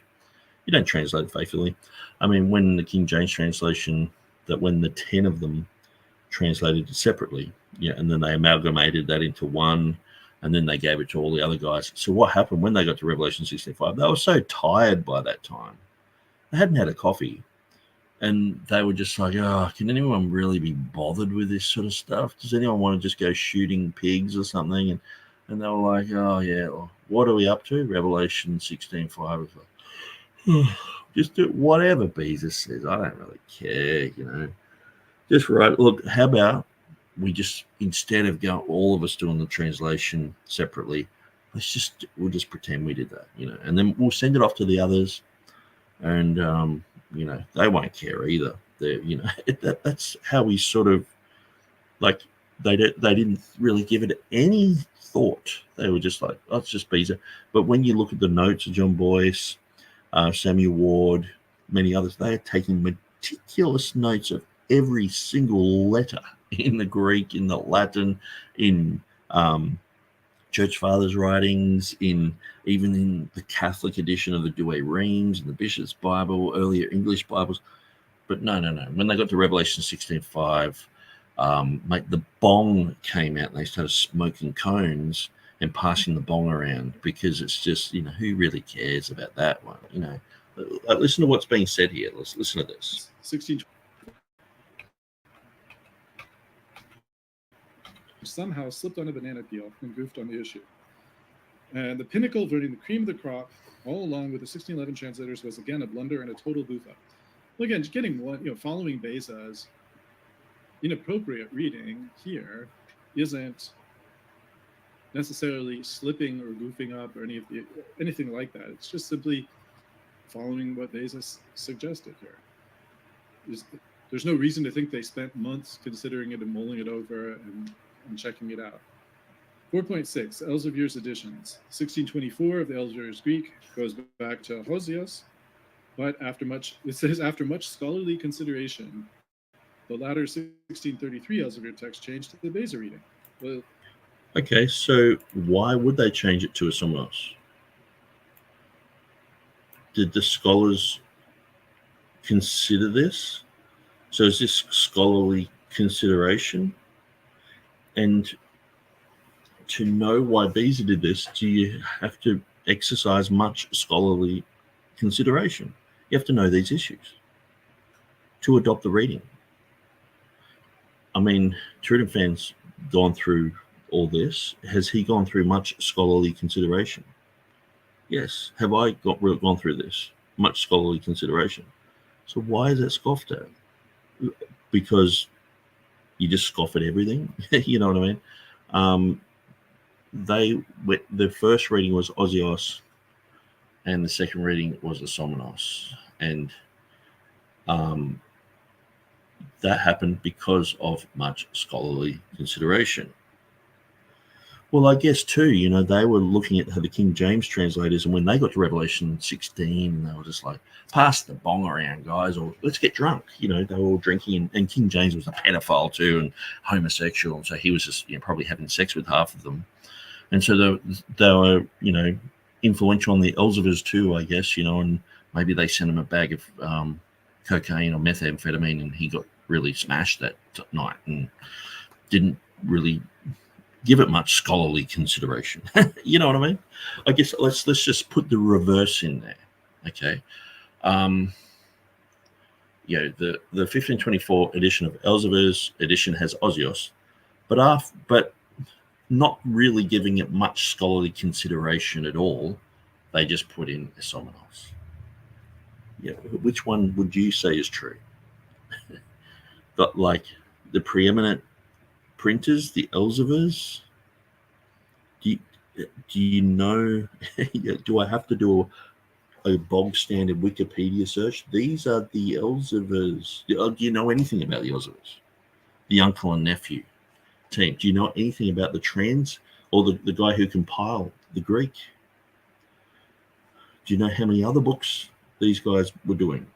Why would you suggest that they goofed here, or they didn't give any scholarly consideration here?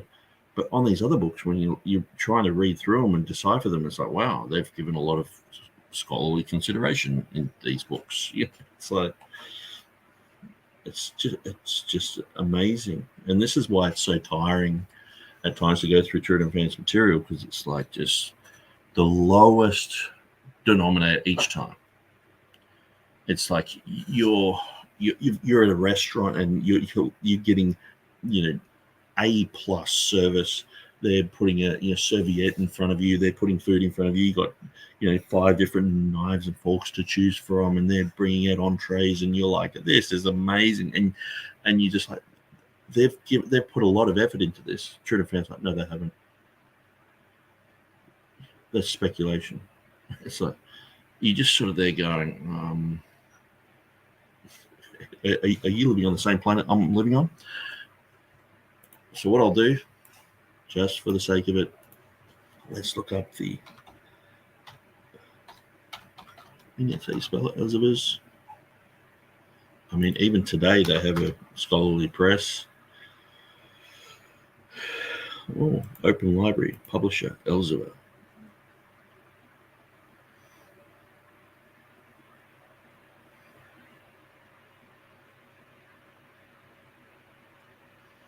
Maybe I'll type in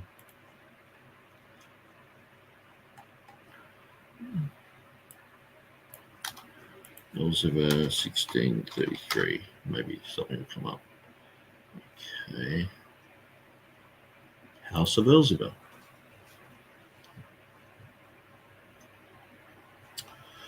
Elzevirs is the name of the family of Dutch booksellers, publishers, and printers of the 17th and early 18th centuries. The Duodecimo series of Elzevirs became very famous and very desirable among bibliophiles who sought to obtain the tallest and freshest copies of these tiny books.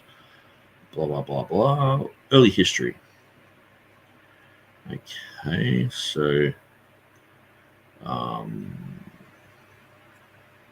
Elzevirs, French, did the planting.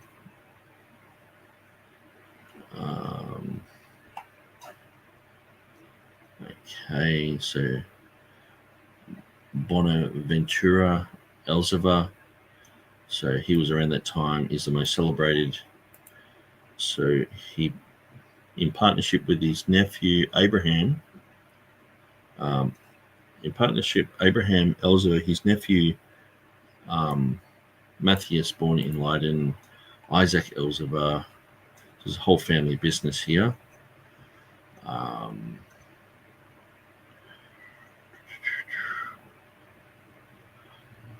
They are considered inferior to those of the Aldeans and the Estiennes. So they're Greek and Hebrew impressions. Okay. but there's small additions for elegance and for design, neatness and clarity, regularity of type cannot be surpassed. So they're just saying these are the top three, and yeah, these guys came in third in some areas, but in some areas they came in first. But pretty much up there with, if you don't know, the Aldine Press, Aldus Manutius, or the Robert Stephanus Press, and all the works that they did. You really need to get up to speed with all that. Okay, so they printed lots of stuff. So I wish they had a book list. Maybe they do.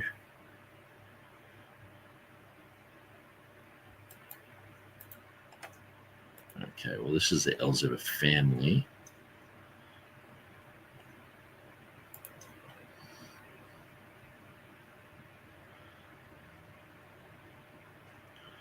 Doesn't really help us.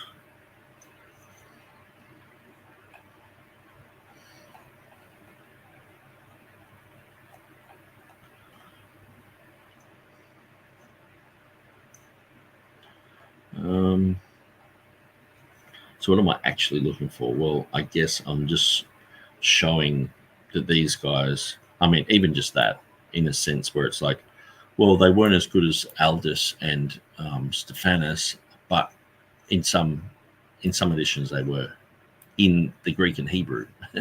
And that's their impressions, not their translations. Okay, so let's maybe type in Elzevir, or maybe I should just go to the Textus Receptus.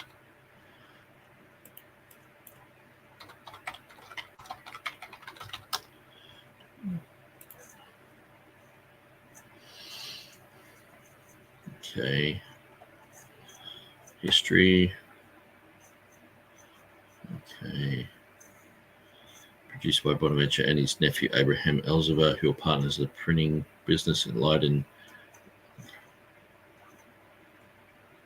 I mean, these guys actually invented the concept of Textus Receptus. Or they actually didn't invent that. It was before that, but this is their what's the word I'm looking for? Referenced as the coining of that term. Okay. So, I mean, these guys should have their own page completely.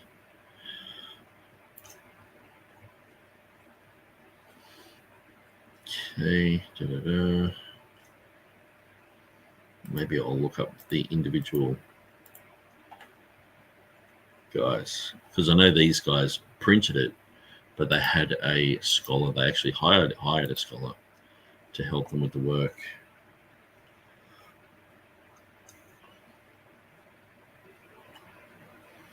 Yeah. Doing scientific books, medical books.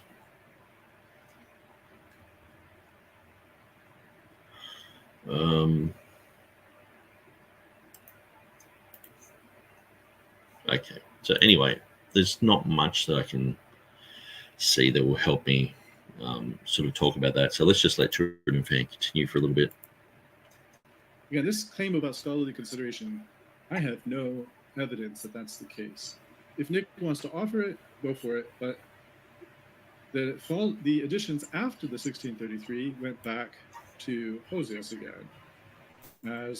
And so this shows the lack of understanding that TurretinFan has, is that these two editions were, yes, they were printed by the Elzevirs, but they actually hired a scholar, or he was part of their team, who worked on the Elzevir text. I can't recall his name at the moment. That's what I've been looking for. I probably got it on my website rather than looking at Wikipedia. But so TurretinFan doesn't realize that this 1624 and the 1633 are editions by him, and then he didn't work on the 1641. That was just like another reprint of an earlier edition. And so he's like, oh, well, they went back and they rechanged it back again. And it's like, well, you know, so this is the sort of thing we're dealing with. It's like someone reprinting a Geneva Bible and saying, see, the King James reading. No one agreed with those readings, and they went back to the Geneva Bible. See, it's like, oh no, they're just printing an older edition of it.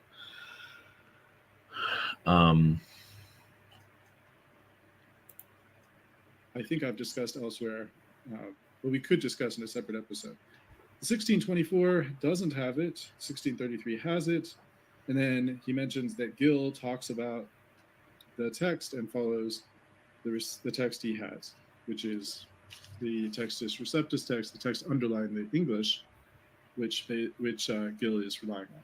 So, which would be great to read out, because it's pretty important. It's like right at the end of the book. That men may know that thou, whose name alone is Jehovah, art the most high over all the earth, or that thou, thy name alone is Jehovah, a self-existent being, the being of beings, the everlasting I am, the immutable God, for this name is expressive of the being, eternity, and unchangeableness of God, who is and was and is to come, invariably the same, Revelation 1:4, which is to be understood not to the exclusion of the Son or the Spirit, who are with the Father, the one Jehovah, Deuteronomy 6:4, and to whom this name is given, Exodus 17:6, compared with 1 Corinthians 10:9, Isaiah 6:8, and compared with Acts 28:25, but to the exclusion of all nominal and fictitious deities, the gods of the heathens, and the being and perfections of God are known by the judgments he executes, Psalm 9:16. So I think it's important that he likens Jehovah to the Triadic Declaration. Okay, so I think because we're at the end here, this will be a good spot to finish. The area that I've somewhat, that's the end of chapter 4. The area I've somewhat passed over has been Beza's notes itself, and I wanted to go ahead and share and discuss those notes. Okay, so I think I'll begin there. So I'll just get these comments. So we're at the 35-minute mark, basically. So Aussie Gold says, that's what gets me when people say Bronze Age goat herders. Yeah, maybe the Muhammads were taking drugs in the desert. Yeah, I mean, you know, they talk about the Egyptians. I mean, they look at the pyramids and they're like, it's super intelligent. Aliens must have made it, you know, and it's like, no, humans made it. And they were very intelligent. And so, you know, just by saying Bronze Age goat herders, these people are just, you know, illiterate in themselves, but knowing that the Egyptians, the Aztecs, all over the world, they were brilliant people who knew science, mathematics. They knew certain things that we're only just discovering now. I know that they didn't have the same technology, but there were a lot of brilliant people. And so even, you know, to the point where atheists and agnostics, that they would prefer to believe it was alien intelligence. And so it's quite strange. But anyway, I'm going to split. And so we will continue on from the 35-minute mark. God bless you guys. Thanks for joining us, and we'll see you next time.